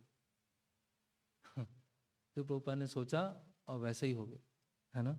भक्तों ने क्या कर दिया, वो एग्रीमेंट को कैंसिल कर दिया, है ना। और भक्त लोग सब कन्विंस हो गए कि ये लैंड लेना ही बहुत बड़ी मिस्टेक थी, ये लैंड लेना ही नहीं चाहिए था, इतनी समस्या आई। यहाँ तक कि लॉयर भी बोल रहा है, लॉयर भी एग्रीड है कि ये सब, है ना। तो भक्त लोग क्या सोच रहे थे, बस पैसे वापस मिल जाए 2 लाख रुपए, उसके बाद प्रभुपाद जी को हम इन्फॉर्म करेंगे कि हमने पैसे ले लिए, है ना। अब ना तो उनके पास कोई लीगल स्टैंडिंग है, ना वो अपना लैंड पे कुछ क्लेम कर सकते हैं, पूरा सेल एग्रीमेंट कैंसिल हो गया। तो विशाखा माता जी जो है वो बताती हैं कि प्रभुपाद जी ने ऐसा कहा है, अब भक्तों ने कहा हमने तो कैंसिल कर दिया। तो गिरिराज प्रभु फोन करते हैं, टेलीफोन, उस समय टेलीफोन, प्रभुपाद बोलते हैं भक्ति वेदांत स्वामी हियर, है ना। तो प्रभुपाद बोलते yes yes what is the point, क्या है? तो गिरिराज प्रभु बोलते हैं they had cancel the sales agreement,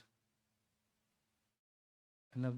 तो प्रभुपाद क्रोध में और एकदम शांत होकर बोलते हैं देन एवरीथिंग इज फिनिश्ड, सब कुछ फिनिश हो गया, अब कुछ नहीं हो सकता, आप लोगों ने सेल्स एग्रीमेंट को ही कैंसिल कर दिया। लेकिन फिर भी प्रभुपाद अब विचार कर रहे हैं कि मिस्टर एन जो है पैसे अगर ट्रांसफ़र करेगा तो ट्रांसफ़र करने से पहले प्रभुपाद अहमदाबाद से बॉम्बे पहुंच जाए और उस पैसे का जो ट्रांसफ़र है उसको रोक दे वहीं पर, कि अगर पैसे भी मिस्टर एन ने लौटा दिए तब तो कुछ बचा ही नहीं, अब तो पूरी तरह से कैंसिल हो गया। तो प्रभुपाद बोलते हैं कि मैं सबसे अंतिम व्यक्ति हूँगा इस हरे कृष्णा लैंड के लिए लड़ने के लिए और इस धूर्त मिस्टर एन से लड़ने के लिए। मिस हरे कृष्णा लैंड मैं लास्ट तक भी इसको देने के लिए तैयार नहीं होऊंगा और ये धूर्त मिस्टर एन से अंतिम समय तक लड़ूंगा। और प्रभुपाद तुरंत भक्तों की जो इतनी बड़ी मिस्टेक किया भक्तों ने, और ऐसा बताते हैं, एक प्रवचन सुन रहा था कि तमाल कृष्ण महाराज इस मिस्टेक को रेक्टिफाई करने के लिए 2 साल तक कोर्ट में गए, रोज डेली जाते थे। और प्रभुपाद जहां भी जाते थे प्रभु तमाल कृष्ण महाराज को बोलते थे देखो ये है, इन्होंने कैंसिल किया है सबके सामने, चाहे भक्त हो, चाहे लाइफ मेंबर हो, चाहे वो नया व्यक्ति हो, सबके सामने प्रभुपाद तमाल कृष्ण महाराज को बोलते थे इन्होंने सेल्स एग्रीमेंट को कैंसिल किया, इन्होंने किया। सबके सामने प्रभुपाद तमाल कृष्ण महाराज को डांटते थे, सबके सामने, है ना। तो यहाँ पर तो प्रभुपाद यहाँ बोल रहे हैं कि अभी तक कोई लक्ष्मी ट्रांसफर नहीं हुई है, इसीलिए मुझे तुरंत वहाँ पे जाना होगा और इसको रुकवाना पड़ेगा, है ना।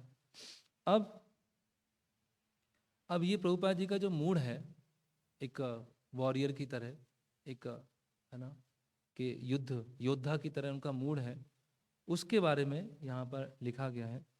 उसके पीछे क्या कारण क्या है कि क्यों प्रभुपाद ऐसे लैंड के लिए। तो मिस्टर एन सोच नहीं पा रहा है कि ये प्रभुपाद लैंड को छोड़ने के लिए तैयार क्यों नहीं है, और उसको लग रहा है कि जैसा मेरा मोटिव है कि इस भूमि का स्वामित्व मुझे मिलना चाहिए, इसीलिए हो सकता ये स्वामी जी का भी मोटिव यही हो कि वो स्वामित्व लैंड का उनके पास होना चाहिए। तो मिस्टर एन समझ नहीं पा रहा है कि हो क्या रहा है, इतना क्यों पीछे पड़े हुए, है ना। मिस्टर एन ने बहुत लोगों को चीट किया है, इस्कॉन को भी चीट करेगा, है ना, और शिष्यों ने भी स्वीकार कर लिया एक तरह से, है ना, लेकिन प्रभुपाद ने स्वीकार अभी तक नहीं किया। फिर प्रभुपाद जी के शिष्य वो नहीं समझ पा रहे हैं कि प्रभुपाद जी इतना क्यों इंसिस्ट कर रहे हैं। अनब्रेकेबल डिटर्मिनेशन, इतना दृढ़ निश्चय क्यों है प्रभुपाद जी को कि लैंड चाहिए, कुछ भी हो जाए। प्रभुपाद जी बोलते हैं कि मेरे गुरु महाराज ने मुझे वेस्ट में प्रचार करने के लिए भेजा था, तो वो तो मैंने कार्य पूरा कर लिया, अब मैं चाहता हूँ कि भारत में प्रचार हो। और बॉम्बे भारत की सबसे इम्पोर्टेंट सिटी है, गेटवे, है ना, और वो डीटीज को भी, राधा रास बिहारी को भी लैंड पर लेके आ गए हैं, है ना, और लैंड बहुत सुटेबल है large gorgeous temple and international hotel के लिए, है ना, बहुत भव्य मंदिर हो, इंटरनेशनल होटल हो, उसके लिए बहुत सुटेबल है। इसीलिए वहाँ पर स्कूल हो, थिएटर हो, लाइब्रेरी हो, अपार्टमेंट्स हो, मास प्रसाद डिस्ट्रीब्यूशन हो, फेस्टिवल्स हो, गॉर्जियस डीटी वर्शिप हो, बड़े बड़े फेस्टिवल्स हो, इसके लिए सबसे सुटेबल जगह। तो प्रभुपाद इस तरह से वो विजन कर रहे हैं, है ना।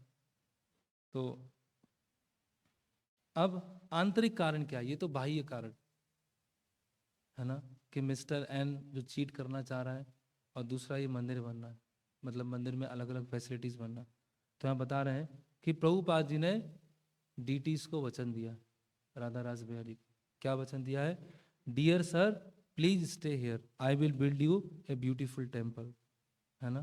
तो ये वचन उन्होंने डीटीज को दिया, और ये वचन एक बार दे दिया तो पूरा होके रहेगा, कैसी भी स्थिति में वो पूरा होके रहेगा।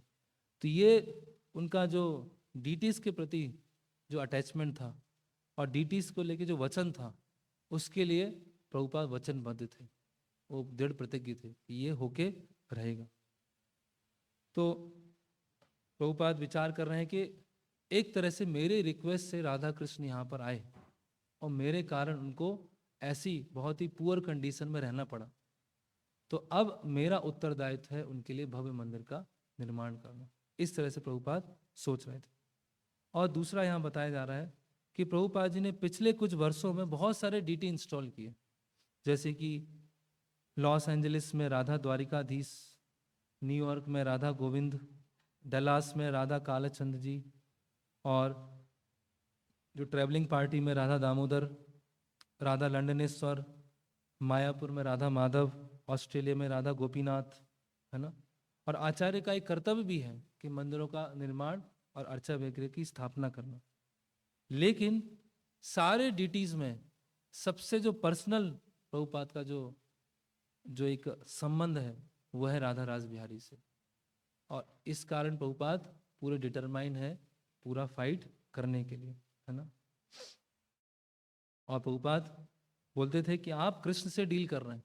वहाँ के जो प्रभुपाद यहाँ बता रहे हैं कि जब भी कोई डीटीज के सामने जाता था, प्रभुपाद बोलते थे बी हम्बल, आप विनम्र रहिए, always remember you are dealing with Krishna, आप कृष्ण के साथ डील कर रहे हैं, किसी मामूली कोई व्यक्ति उससे डील नहीं कर रहे हैं, कृष्ण के साथ डील कर रहे हैं, इसीलिए बहुत सावधान रहिए। तो इसीलिए उन्होंने राधा रास बिहारी को वचन दिया है ना। और कभी कभी ऐसा होता था, प्रभुपाद जब डीटीज के सामने खड़े होते थे तो अपनी जो आनंद है, अश्रु है, उसको रोक नहीं पाते थे, है ना। तो यहाँ बताते हैं कि हालांकि बहुत सारे डीटीज की स्थापना किया, in the case of Radha Ras Bihari his involvement was more direct and personal. लेकिन राधा रास बिहारी केस में उनका जो इन्वॉल्वमेंट था बहुत डायरेक्ट था और बहुत पर्सनल था। अब प्रभुपाद विचार करते हैं कि जिस तरह से, क्या बोलते हैं प्रभुपाद, जिस तरह से कंस, है ना, कृष्ण को मारने का प्रयास कर रहा था, तो मिस्टर एन भी क्या है, ये कंस है। और कंस क्या है, बहुत सारे राक्षसों को भेजता था। तो मिस्टर एन ने भी लॉयर्स को भेजा है, गुंडों को भेजा है, पुलिस को भेजा है, अलग अलग लोगों को भेज रहा है ना। म्युनिसिपल कॉरपोरेशन की हेल्प ले रहा है ना, दीज लॉयर्स फ्रेंड्स, है ना। तो जिस तरह से कंस कृष्ण को मार नहीं पाया और कंस के द्वारा भेजे गए जो डीमंस थे वो कृष्ण का बाल भी बांका नहीं कर पाए, उसी तरह से राधा रास बिहारी को कोई भी क्षति पहुंचा नहीं सकता, है ना।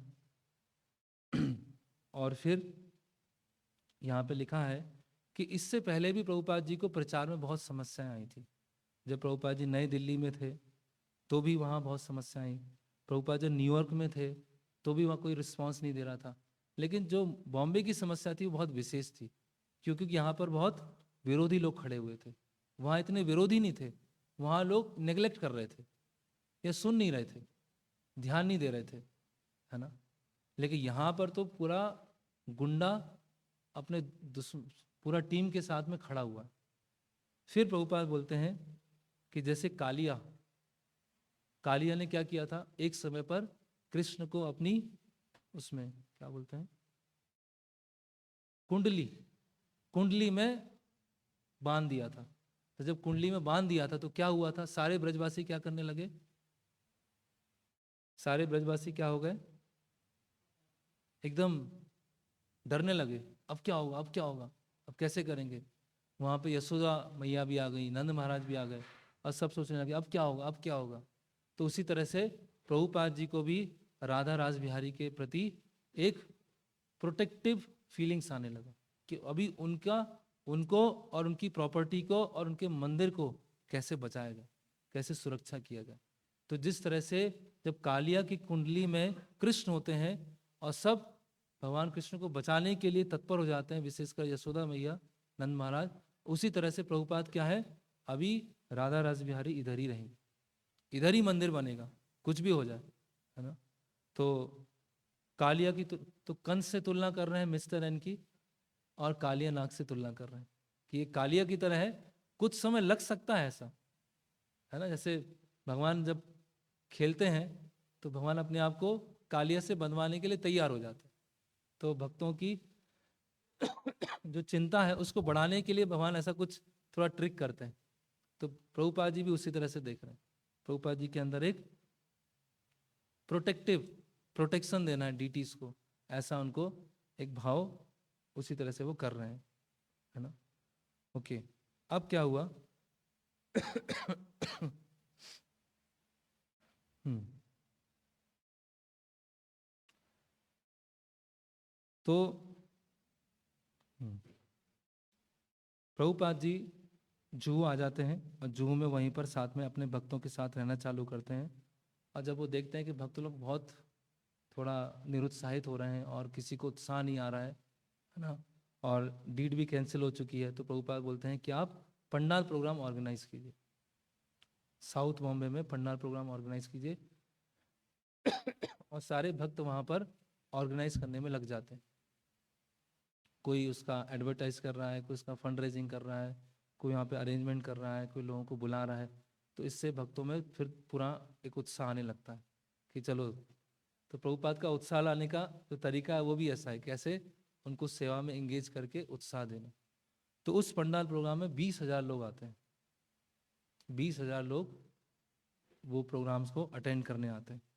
प्रभुपाद जी ऐसा क्यों कर रहे थे कि धीरे धीरे और लोगों को भी पता चले, धीरे धीरे और भी। तो बॉम्बे का मेयर आता है मिस्टर आर के गणत्र, वो भी वहाँ बोलता है, और प्रसाद डिस्ट्रीब्यूशन, और भक्त लोग कुकिंग में व्यस्त हैं, प्रभुपाद का पुस्तक वितरण कर रहे हैं, क्वेश्चन आंसर बूथ बना हुआ है वहाँ पर भक्त लोगों के। तो अब किसी तरह से चीज़ें थोड़ा सा भक्त लोगों को उत्साह आ गया। अब क्या हुआ, एक मिस्टर महादेविया है ना, उनके घर प्रभुपाद जी आते हैं, और मिस्टर एन भी वहाँ पर आता है। ये है जनवरी 1973, है ना। तो प्रभुपाद जी बोलते हैं कि कोर्ट में जाने से क्या फ़ायदा, हम पर्सनल लेवल पर चीज़ों को सॉल्व कर लेते हैं, है ना। और मिस्टर एन बिल्कुल बहुत गुस्से में था, उससे बहुत क्रोध में था, है ना। और प्रभुपाद अपने जो सर्वेंट थे उनको भेज देते हैं, और फिर हिंदी में बात करते हैं मिस्टर एन से। और प्रभुपाद बोलते हैं कि आप हमें ज़मीन दे दीजिए, जो भी लक्ष्मी होगा हम आपको दे देंगे। तो मिस्टर एन बोलता है ये ज़मीन कभी भी नहीं मिलेगा, और मैं आपको यहाँ से निकाल दूंगा, गुंडों को भेज के मार के आपको यहाँ से निकालूंगा। इस तरह से प्रभुपाद बोलते हैं। तो प्रभुपाद बोलते हैं कि अगर जब तक तुम पैसा नहीं दोगे तब तक हम ज़मीन से नहीं हटेंगे, जब तक तुम पैसा नहीं दोगे तब तक हम ज़मीन से नहीं जाएंगे, है ना। तो मिस्टर एन बोलता है कि तुम लोग क्या हो, सबसे बड़े चीटर हो, ना तो तुम्हारी ज़मीन है, ना तुमने पैसे दिए है, अपने एग्रीमेंट से फिर गए हो, है ना, इसलिए तुम लोगों को मैं छोड़ूंगा नहीं। तो प्रभुपाद बोलते हैं कि ये ज़मीन तुम्हारी नहीं है, ज़मीन कृष्ण की है, और तुम इतना किस किस बल से तुम बोल रहे हो, है ना। अगर हम आज रात में ही खाली कर देंगे, तुम्हारे पास पैसे हैं तो अभी ला के दो, अभी पैसे दो, 2 लाख, हम रात में खाली कर देंगे। और मिस्टर एन जो है, खाली क्या, मैं आपकी जो डीटीज है ना उसको भी तोड़ के मैं कर दूंगा, बाहर निकाल दूंगा। इस तरह से मिस्टर एन बोलता है ना। I will break the temple, पूरा मंदिर तोड़ दूंगा मैं आपका, और डीटीज को भी वहाँ से हटा दूंगा। और इतना इतना अपशब्द बोलता है, इतना अपशब्द बोलता है, बोलता जाता है, बोलता जाता है, बोलता जाता है, और प्रभुपाद वहाँ पर सुन रहे होते हैं। और मिस्टर एन बोल के अपशब्द गालियाँ बोल के वो निकल जाता है। और उसी दिन रात में उसको हार्ट अटैक आता है, मिस्टर एन को हार्ट अटैक आता है, और हॉस्पिटलाइज हो जाता है, और 2 वीक में उसकी डेथ हो जाती है। और प्रभुपाद जी बोलते हैं जय, बहुत बढ़िया हुआ। प्रभुपाद वहाँ पे मसाज ले रहे होते हैं, और शिष्य आते हैं कि मिस्टर एन हॉस्पिटलाइज है, उसकी डेथ हो गई। प्रभुपाद बहुत प्रसन्न हो जाते हैं। प्रभुपाद बोलते हैं मोदेर मोदेत साधुर अभी वृश्चिक सर्प हत्या, कि अगर सांप मरता है और बिच्छू मरता है तो साधु भी उसमें खुश होते हैं। प्रभुपाद बहुत प्रसन्न हो जाते हैं, है ना। तो इस तरह से मिस्टर एन की डेथ हो गई। अब लड़ाई में आ गई मिसेस एन, अब मिसेस एन सीन में आ गई, पिक्चर में आ गई। तो मिसेस एन को लीगल चीज़ें कैसे काम करती हैं वो इतना कुछ पता नहीं था, है ना, लेकिन बदले की भावना बहुत थी, है ना। ये इनके कारण मेरे पति की मृत्यु हुई है ना। उनको और बदले की भावना थी। और जो लॉयर्स थे मिस्टर मिसेस एन के साइड में, वो सोच रहे थे कि इनको तो इतना कुछ आता नहीं है और पैसे बहुत हैं, तो हम भी केस को फास्ट करते हैं थोड़ा, हम भी केस को फास्ट करते हैं, हमको पैसे भी मिलेंगे, है ना। तो इस तरह से अप्रैल 1973, अप्रैल 1973 में वो कोर्ट केस डालते हैं कि ये भक्त लोग जमीन खाली नहीं कर रहे, है ना। ओके, तो अब क्या होता है, 1 जून प्रभुपाद मुंबई से चले जाते हैं। थोड़ा बहुत कोर्ट केस में तो चलता रहता है, तारीख तारीख चलती रहती हैं तो कुछ 2-3 महीने बीत जाते हैं। 1 जून का समय आता है, मिसिस एन आती है। कुछ भक्त लोग, सुबह का समय था और भक्त लोग वहाँ पर अपना सुबह की जो कार्य होते हैं वो सब कर रहे थे, और मिस्टर एन एक बड़े समूह को, इसमें बताया करीब 100 गुंडों को लेके आती है।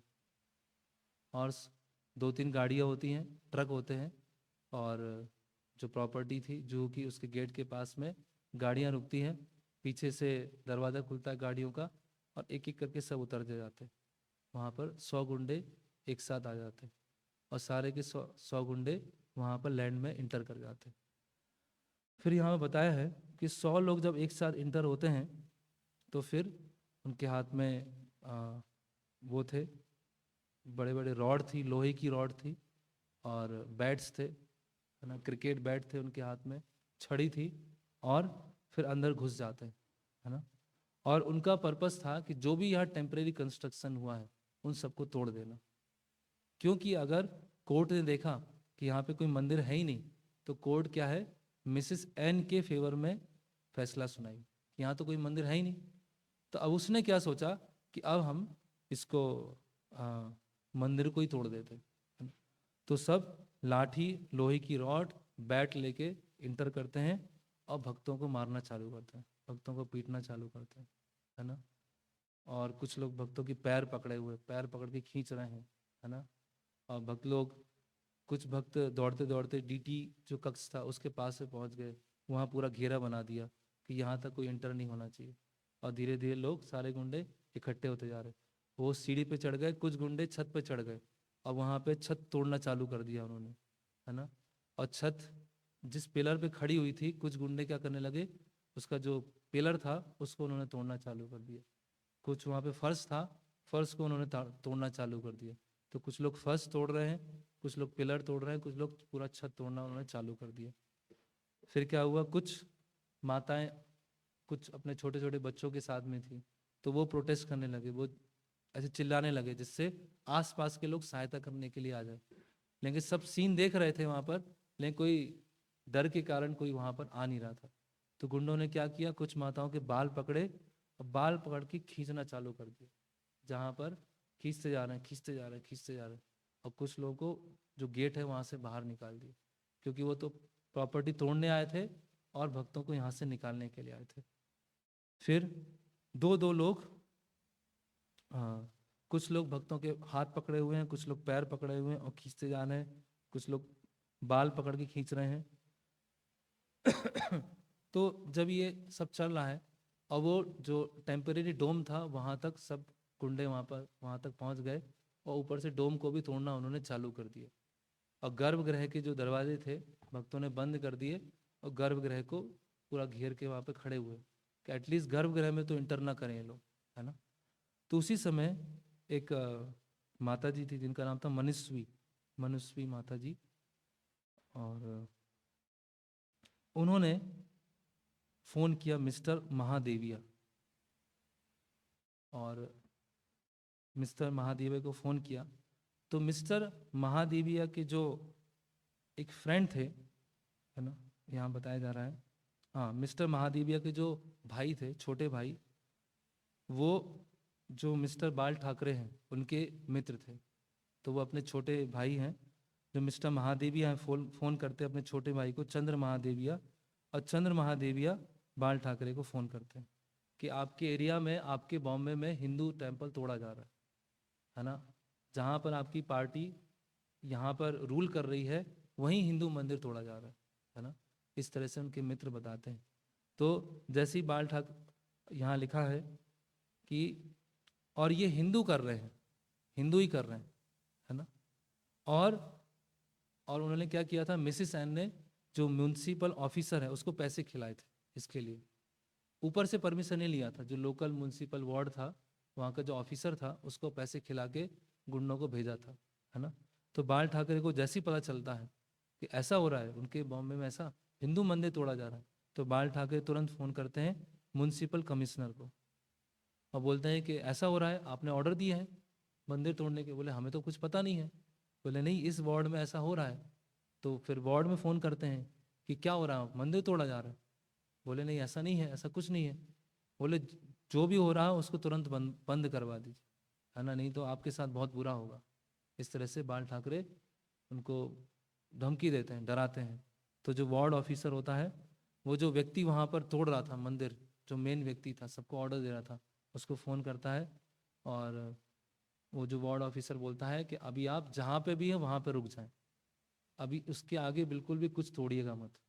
और वो बस गर्भगृह के अंदर पहुँचने वाले थे और उससे बस थोड़ी देर पहले फ़ोन आ जाता है कि आप जहाँ पर हैं वहाँ पर रुक जाएं, अभी आपको कुछ करने की आवश्यकता नहीं, है ना।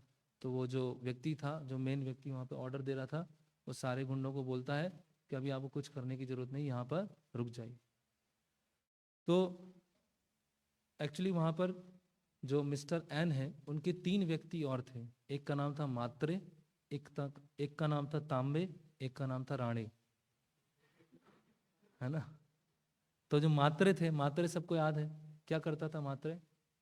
मात्रे ने क्या किया था, पेपर बंटवारा था वो रेलवे स्टेशन पे, है ना। तांबे जो था वो एमएलए था लोकल वहाँ का, वो भी मिस्टर एन से मिला हुआ था और जब गुंडे लोग मार रहे थे तो वो भी उनको और प्रोत्साहन दे रहा था, है ना।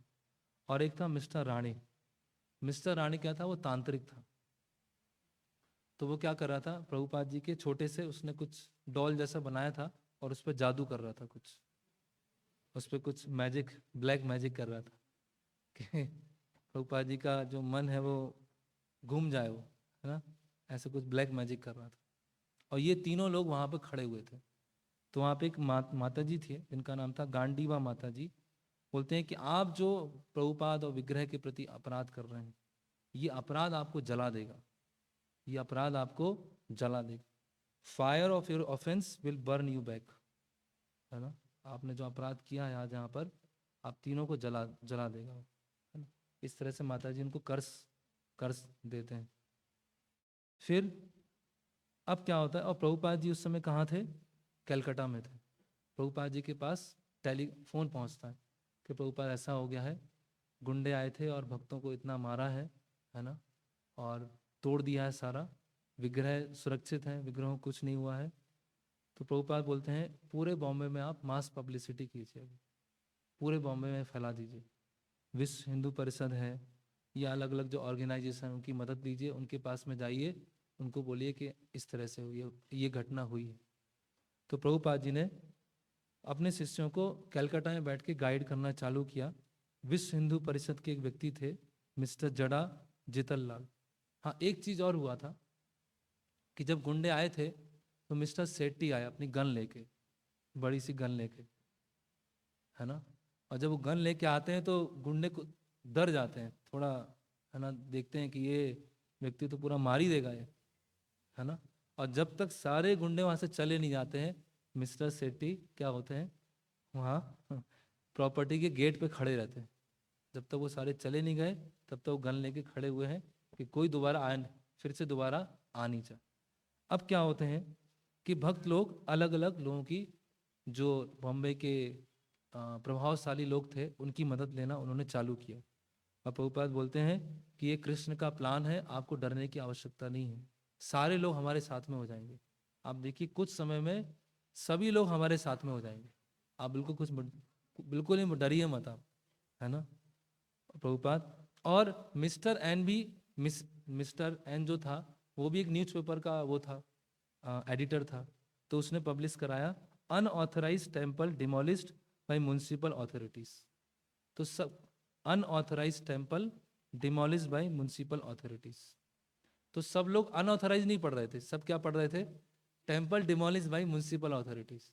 तो सब जगह पहुंच गया, अगर टेम्पल तोड़ दिया, टेम्पल टूट गया, कहाँ टूट गया, क्या हुआ, क्योंकि कोई टेम्पल टूटना उस समय है ना, तो बहुत, तो सब सोचने के टेम्पल कहाँ टूट गया, और धीरे धीरे धीरे क्या है, बात फैलना चालू हो गई।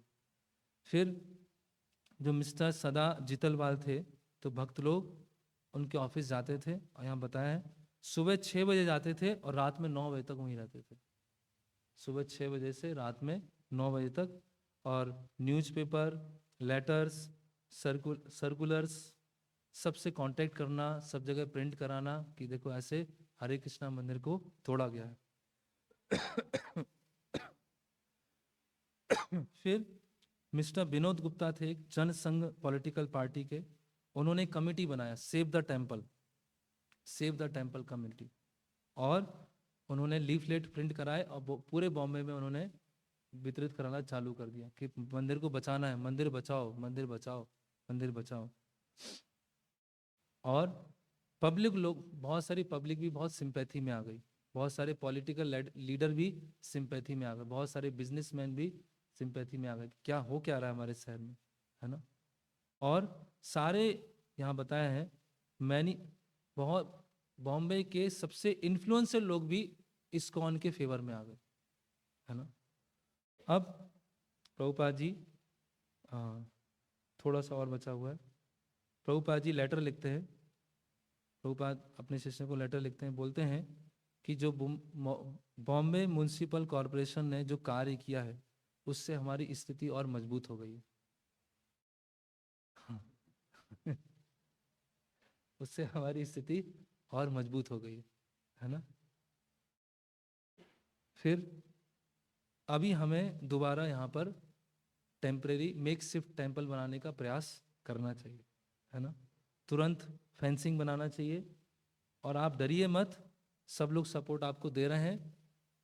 प्रभुपाद जी ने बीटीजी में आर्टिकल भी लिखा, और उस समय बीटीजी बहुत डिस्ट्रीब्यूट होती थी, बैक टू गॉडहेड मैगजीन, उसमें लिखा, और प्रभुपाद ने बोला कि इसका पूरा कवरेज कीजिए, जो जो हुआ है उसको पूरा नोट कीजिए और सबको बताना चालू कीजिए। तो इस तरह से प्रभुपाद पूरा उसमें लगे हुए थे। अब क्या हुआ, इसमें बताएं, कुछ लाइफ मेंबर्स के नाम बताएं कैसे वो आने लगे। अब 3 जुलाई शुक्रवार का दिन था, तो मिसिस एन ने कोर्ट में केस फाइल किया कि अब वहाँ कोई मंदिर है ही नहीं, जब मंदिर ही नहीं है तो फिर लैंड किसका होगा, मंदिर तो टूट गया। तो उन्होंने कोर्ट में केस फाइल कर दिया कि अब इस्कॉन दोबारा वहाँ मंदिर नहीं बना सकता। तो जो कोर्ट के चीफ जस्टिस थे, जस्टिस नायन, बोलते हैं कि आज शुक्रवार दोपहर हो गया है, तो अभी मैं फैसला नहीं सुना सकता हूँ, फैसला मैं सुनाऊंगा सोमवार को, सोमवार को फैसला सुनाऊंगा। वहाँ भक्त भी होते हैं, और नायन बोलते हैं कि देखिए अभी वहाँ कोई मंदिर नहीं है, मंदिर टूट चुका है, और फेवर आएगा मिसेस एन के। तो आपके पास 2 दिन है, 2 दिन में आप अगर मंदिर बना सकते हैं तो बना लीजिए। तो फिर मैं मिसेस एन के फेवर में नहीं देना चाहता, लेकिन मुझे भी कानून के हिसाब से चलना पड़ेगा। अगर वहाँ कोई बिल्डिंग नहीं है तो लैंड उनका होगा, आप लोगों को खाली करना पड़ेगा, लेकिन मैं आपका फेवर करना चाहता हूँ। तो 3 जुलाई तेज बारिश हो रही है मुंबई में, तेज बारिश, शुक्रवार की रात है। भक्तों ने कॉन्ट्रैक्टर को बुलाया, जो पहचान के कॉन्ट्रैक्टर थे। शुक्रवार रात, शनिवार रात और संडे नाइट, और सैटरडे का डे और संडे का डे, 3 रात और 2 दिन कंटिन्यूअसली कंस्ट्रक्शन चालू हो गया, करते जा रहे हैं, और तेज बारिश हो रही है। मुंबई में तो जून में बारिश आई जाती है, तेज बारिश हो रही, पूरी बारिश में सब भक्त लोग लगे हुए हैं, कोई ईंट लेके आ रहा है, कोई सीमेंट तैयार कर रहा है, कोई रेत लेके आ रहा है, कोई उसको रख रहा है। किसी ने कोई सोया नहीं, किसी ने कोई आराम नहीं किया, और कंटिन्यूसली वो मंदिर बनाते जा रहे हैं, बनाते जा रहे हैं, बनाते जा रहे हैं, बनाते जा रहे हैं। और सोमवार को टेम्परेरी मंदिर खड़ा हो गया। कोर्ट ओपन हुआ सुबह, और मिसिस एन बैठी हुई है, और इस्कॉन के जो भक्त हैं बैठे हुए हैं। जो चीफ जस्टिस बोलते हैं क्या है प्रॉपर्टी पे, क्या है बताइए आप, तो बोलते हैं मंदिर है वहाँ तो। मंदिर बना हुआ है, तो बोलते हैं अभी जो बन गया है वो बन गया है, उसको कोई तोड़ नहीं सकता, लैंड इस्कॉन की।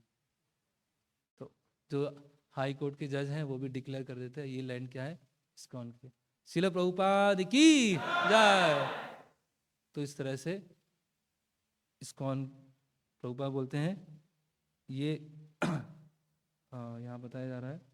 तो हम देख रहे हैं कि कैसा प्रयास किया भक्तों ने, अद्भुत प्रयास। सोचिए कितना हुआ, 2 दिन और 3 रात, कितने घंटे हुए, 36 और 24, 36 और 24, 72 घंटे, करेक्ट।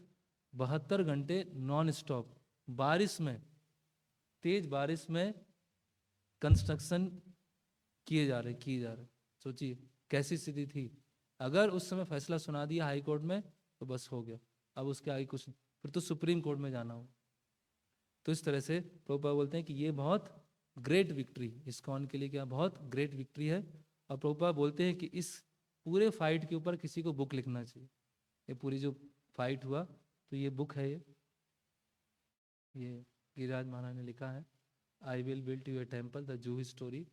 तो पूरा डिटेल में, ये तो बहुत शॉर्ट है, उसमें बहुत सारे और बारीकियां हैं, और डिटेल में कई चीज़ें बताई गई हैं। फिर आगे क्या होता है कि अभी लास्ट में इस्कॉन फाइल, वो पेपर साइन होना है। तो जहाँ पर मंदिर, नया मंदिर बना था, जहाँ प्रॉपर्टी थी, पूरा चारों तरफ जंगल था। तो मिसिस एन बैठी हुई है ना, उसके सपोर्टर्स बैठे हुए हैं, भक्त लोग बैठे हुए हैं, सारे प्रभुपाद बैठे हुए हैं, वहाँ मजिस्ट्रेट बैठा हुआ है, और पेपर की वो चल रही है, मतलब पेपर को देखा जा रहा है। तो इस पुस्तक में लिखा है कि पूरे 5 एकड़ के लैंड में केवल पेपर पलटने की आवाज़ आ रही थी, पेपर पलटा जा रहा है उसकी आवाज़ आ रही है, साइलेंट एकदम, कोई कुछ भी नहीं, सब चुपचाप बैठे, बस वो लॉयर पेपर पलट रहा है, उसकी आवाज़ हर जगह वही सुनाई दे रही है, ये चल रहा है, ये चल रहा है, ये चल रहा है। और जैसे ही वो प्रभुपाद साइन कर देते हैं, मिसिस एन साइन कर देती है, और मिसिस एन जोर से रोने लगती है ना, बहुत रोने लगती है वहाँ पर। तो प्रभुपाद सिर पे हाथ रखते हैं कि आप मेरी डॉटर की तरह है, चिंता मत कीजिए, आपके पूरे जीवन की रिस्पॉन्सिबिलिटी मैं लेता हूँ, आपको चिंता करने की आवश्यकता नहीं, आपका पूरे जीवन की जिम्मेदारी मैं लेता हूँ। तो बाद में पता चलता है कि मिसिस एन क्यों रो रही थी, कि 2 दिन पहले ही एक व्यक्ति ने उनको ऑफर किया था ये लैंड 75 लाख में लेने के लिए, कि 75 लाख आप तुरंत लीजिए और लैंड दे दीजिए, और प्रभुपाद जी ने उसको 18-20 लाख में निपटा दिया, खत्म कर दिया। तो इस तरह से ये पूरा वृत्तांत था, एक संक्षिप्त रूप में, इसको आप पढ़ सकते हैं, बहुत है ना। जैसे पहले बैटल होती थी, कुरुक्षेत्र का युद्ध हुआ, महाभारत का युद्ध हुआ, रामायण का युद्ध हुआ, वो हम सुनते हैं, लेकिन ये ना वर्तमान समय में जो प्रभुपाद जी ने युद्ध किया, और उस युद्ध के क्या है वो सेनापति, किस तरह से, बहुत सारी इसमें शिक्षाएं हैं, बहुत सारी अलग अलग हम शिक्षाएं इसमें अलग अलग स्तर पर हम देख सकते हैं। तो यहाँ पे विराम लेते हैं। हरे कृष्णा कृष्णा कृष्णा हरे हरे, हरे राम राम राम हरे हरे। किन्हीं का कोई प्रश्न है कुछ?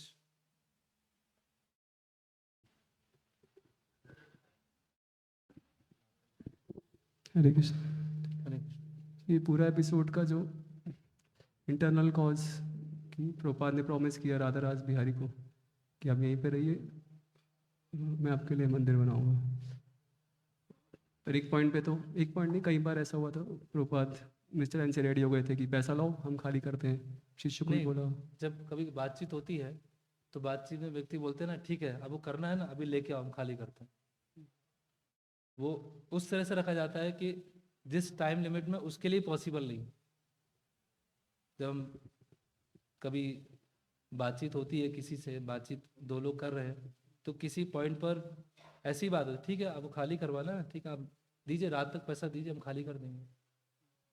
तो प्रभुपाद इसको प्रभुपाद मीन नहीं करते। टैक्टिक्स, खाली करने के मूड में नहीं थे, अगर वो कभी भी पैसे नहीं थे। पैसे दे देता तुरंत तो वो एक फिर लॉजिक आ गया वो तो। वो जो प्रभुपाद स्टोरी बताते हैं कि एक बैल था और बैल के गले में घंटी थी, और बैल क्या है वो घानी पर काम करता था। तो वहाँ पे एक लॉजिशियन आया, तो लॉजिशियन ने बोला कि आप कैसे पता करते हैं कि बैल काम कर रहा है कि नहीं कर रहा है। तो किसान ने बोला कि वो घंटी की आवाज़ आती रहती है और बैल चलता रहता है। तो लॉजिशियन ने बोला अगर बैल ऐसे ऐसे करे, तो किसान ने बोला कि वो बैल है, लॉजिशियन नहीं है।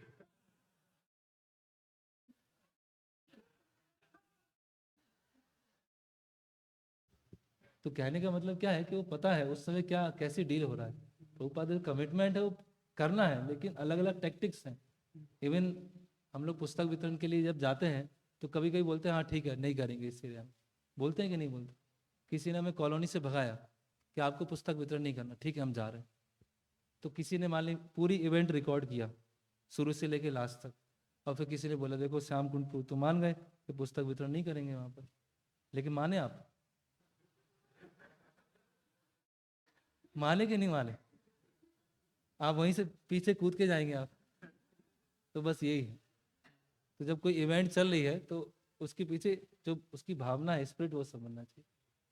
ठीक है। फिर और इस बुक में जहाँ तक मुझे याद है तो गिरिराज महाराज लिख रहे हैं कि एक पॉइंट पे ऐसा था कि कई सीनियर डिसाइपल्स भी आपस में बात कर रहे थे कि प्रभुपाद अभी वृद्ध हो गए हैं, उनको समझाना डिफ़िकल्ट है, और मतलब मेटेरियल चैलेंजेस तो अलग, मारपीट हुआ ये सब तो अलग, लेकिन उनका स्पिरिचुअल लाइफ भी स्टेक पे आ गया है प्रभुपाद के डिसाइपल्स का। तो ठीक है वहाँ तो प्रभुपाद है, कभी हमारे जीवन में एक ऐसा सीनेरियो हो जब हमारी अथॉरिटीज़ इतनी मेटेरियली एक्सपर्ट ना हो डीलिंग्स में, तो ये बहुत टफ सिचुएशन लग रही है। हाँ, क्योंकि कितना फेथ तो पूरा धज्जियाँ उड़ जाती है ना ऐसी सिचुएशन में। नहीं, ऐसा नहीं है कि केवल हाँ, अभी प्रभुपाद जी के शिष्य जो विचार कर रहे थे कि हर तरह से यहाँ प्रॉब्लम हो रही है, तो प्रभुपाद जी क्यों इसमें पीछे हैं। लेकिन फिर भी प्रभुपाद जी कहने से वो साथ में ही थे ना, प्रभुपाद जी की आज्ञा का पालन कर रहे थे। उनसे मिस्टेक भी हुआ, उन्होंने प्रभुपाद जी को बिना बताए, वो जो आप बोल रहे हैं वो एपिसोड तभी होता है कि वो सोचते हैं कि प्रभुपाद जी को कैसे समझाया जाए, वृद्ध हो गए हैं जो आप बता रहे हैं, और फिर वो प्रभुपाद जी से बिना पूछे डीड को कैंसिल कर देते हैं। लेकिन प्रभुपाद फिर भी आते हैं और प्रभुपाद विचार करते हैं कि अभी पैसा जब तक ट्रांसफर नहीं हुआ है तब तक भी कुछ बिगड़ा नहीं है। तो ऐसा आ सकता है जब व्यक्ति बहुत परेशान है, फ्रस्ट्रेटेड है। आप हम स्वयं अपने भक्ति जीवन में अनुभव कर सकते हैं जब बहुत प्रेशर है, बहुत ज़्यादा प्रेशर है और सारी चीज़ें अनफेवरेबल है, तो कभी कभी किसी भक्त को विचार भी आएगा, अरे यार भक्ति छोड़ देता हूँ यार, बहुत हो गया यार, कितना कितना टेंशन लूंगा। अब टेंशन नहीं लिया जाता। ऐसे आप ब्रह्मचारी है, अब तो आश्रम छोड़ के जा रहा हूँ, हो गया, अब इतना प्रेशर मुझसे झेला नहीं जाएगा। तो ऐसी स्थिति है। ऐसा नहीं कि उनका प्रभुपाद के प्रति जो फेथ कम हो गया और बहुत लंबे समय तक बना हुआ है। व्यक्ति जब बहुत ज़्यादा प्रेशर में है और उसको कुछ समझ में नहीं आ रहा कि ये करने से होगा क्या, किसका लाभ होगा, तो इतना प्रेशर में आके वो अलग अलग चीज़ सोचने लगता है ना। वो जब बहुत ज़्यादा टेंशन में होता है तो उसके विचार कई डायरेक्शन में जाते हैं। तो हम अपने जीवन में अनुभव कर सकते हैं कि जब अगर कोई सेवा चल रही है और बहुत भक्तों से भी कॉन्फ्लिक्ट हो रहा है, भक्त कोऑपरेट भी नहीं कर रहे हैं, है ना, और हमारी सेवा भी अच्छे से नहीं हो रही है, हमारा स्वास्थ्य भी हो रहा है, तो हम क्या सोचेंगे, अरे यार छोड़ के जाता हूँ, घर जाता हूँ, हो गया, बहुत भक्ति हो गई है। तो वो फेथ कम नहीं कहलाएगा, क्योंकि व्यक्ति वो परिस्थिति बस उस प्रेशर को वो ले नहीं पा रहा है, वो इतना ज़्यादा हैवी प्रेशर को ले नहीं पा रहा है, इसीलिए उसके मन में क्या आ रहा है कि अब मैं नहीं रह सकता। तो इसी तरह से, नहीं तो तमाल कृष्ण महाराज खुद ही बोलते हैं कि प्रभुपाद का मेरे प्रति कोई प्रेम कम नहीं हुआ, मैंने इतना बड़ा ब्लंडर किया इतनी बड़ी गलती किया, लेकिन कभी भी प्रभुपाद ने इतना डांटा मुझे, सबके सामने डांटा, लेकिन कभी प्रेम कम नहीं हुआ। तो जितनी मेरी छोटी समझ है उससे तो मैं समझ पा रहा हूँ कि व्यक्ति जब प्रेशर में होता है और सारी अनफेवरेबल सिचुएशन होती हैं, तबीयत भी ठीक नहीं है, कोई कॉपरेट भी नहीं कर रहा है, तो व्यक्ति के मन में ये सब चीज़ें थॉट्स आने लगते हैं। लेकिन वो ऐसा नहीं कि वो अनफेथफुल हो गया गुरु, क्योंकि वो झेल नहीं पा रहा है, वो सिचुएशन को झेल नहीं पा रहा है, उसका लिमिट इतने ही तक है, वो उसके ऊपर नहीं कर पा रहा।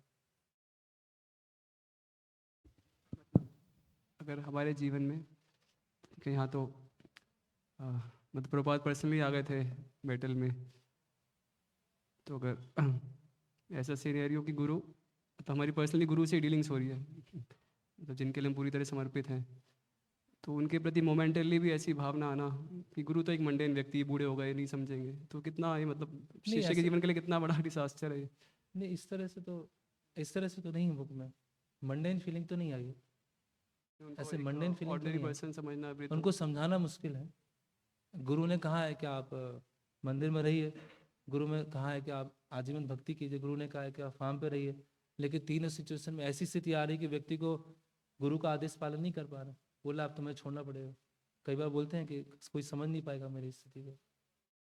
तो एग्जैक्टली वो वहाँ ऐसा बता पाना कि प्रभुपाद बाबा पर्सनल थे, किसी की भक्ति के जीवन में आ सकती है कि जब वो चिंता में आके ऐसे सोचने लगता है, ऐसे विचार करने लगता है, वो बहुत कम समय के लिए होते हैं। व्यक्ति जब बहुत ज़्यादा टेंशन में आ जाता है तो वो, क्योंकि इस स्तर पे नहीं है कि वो सब चीज़ को झेल पाए, सब चीज़ को प्रेशर को ले पाए। और कोई भक्त इसका आंसर कोई दे? आश्चर्य नहीं मायको। तो मंडेन फीलिंग आ गया ऐसा नहीं है, वो तो कुछ समय के लिए चीज़ें आई। ऐसे मंडेन फीलिंग आ गया और वो प्रभुपाद जी की आज्ञा का पालन नहीं कर रहे हैं, ऐसा तो कुछ नहीं है।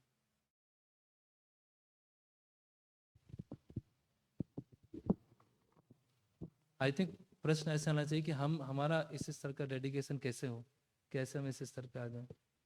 ऐसा नहीं कि गुरु के प्रति फेथफुल नहीं थे और ऐसा हो गया। वो तो कुछ ऐसे बहुत सारे शास्त्रों में इंसिडेंट है कि व्यक्ति जब टेंशन में आता है तो कुछ बोल देता है, टेंशन में आता है तो कुछ पता नहीं कहाँ कहाँ की सोचने लगता है, फिर जब नॉर्मल हो जाता है तो वो ठीक हो जाता है। तो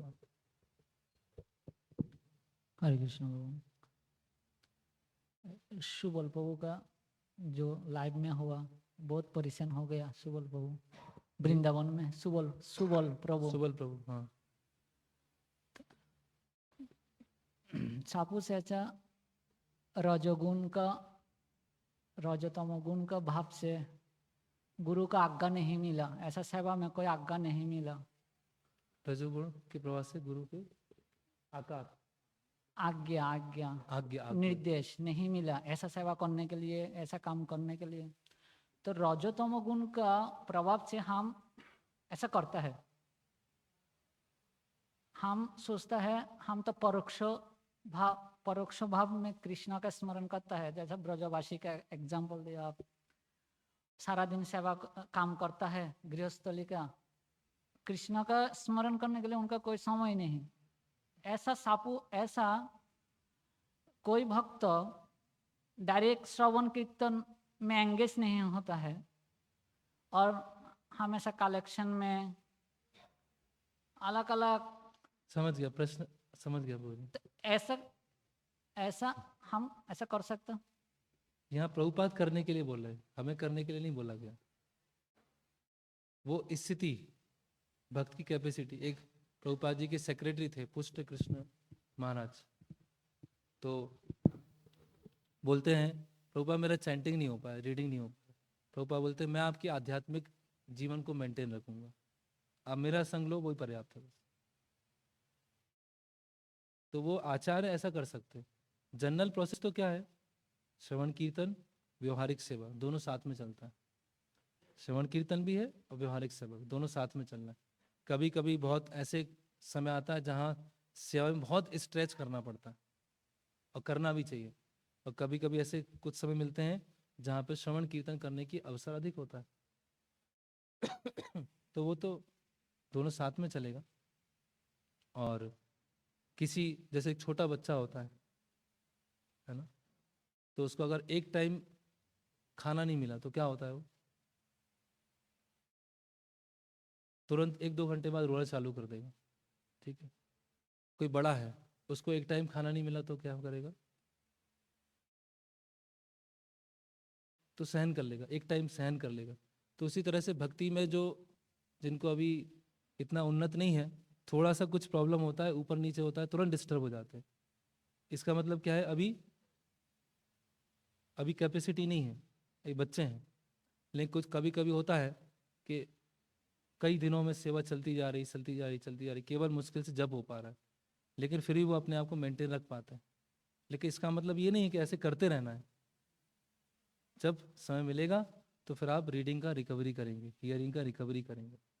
तो हर भक्त की क्षमता के अनुसार, हर भक्त की स्थिति के अनुसार जो गुरु हैं और जो वरिष्ठ जन है, वो देखने के बाद ऐसा ना हो कि सेवा हो जाए और भक्त गायब हो गया, ऐसा भी नहीं।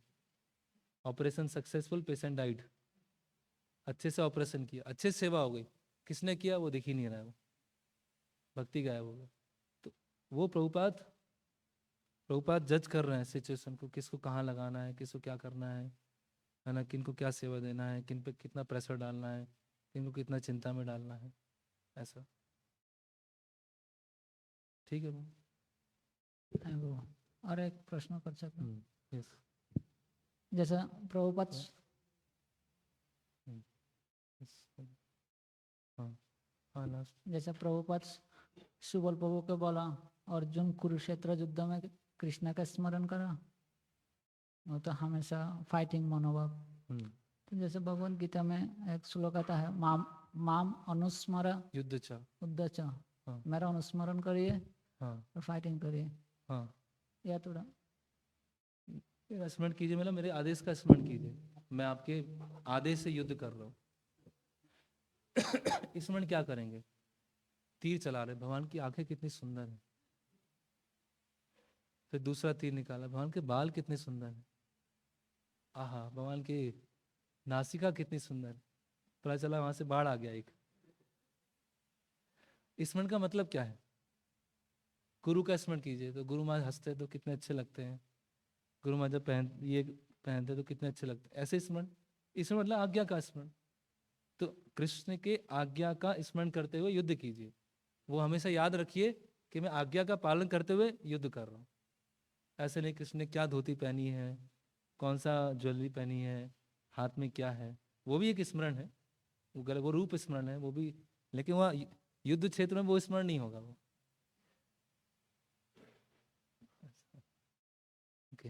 हरे कृष्णा कृष्णा कृष्णा हरे हरे, हरे राम राम राम हरे हरे।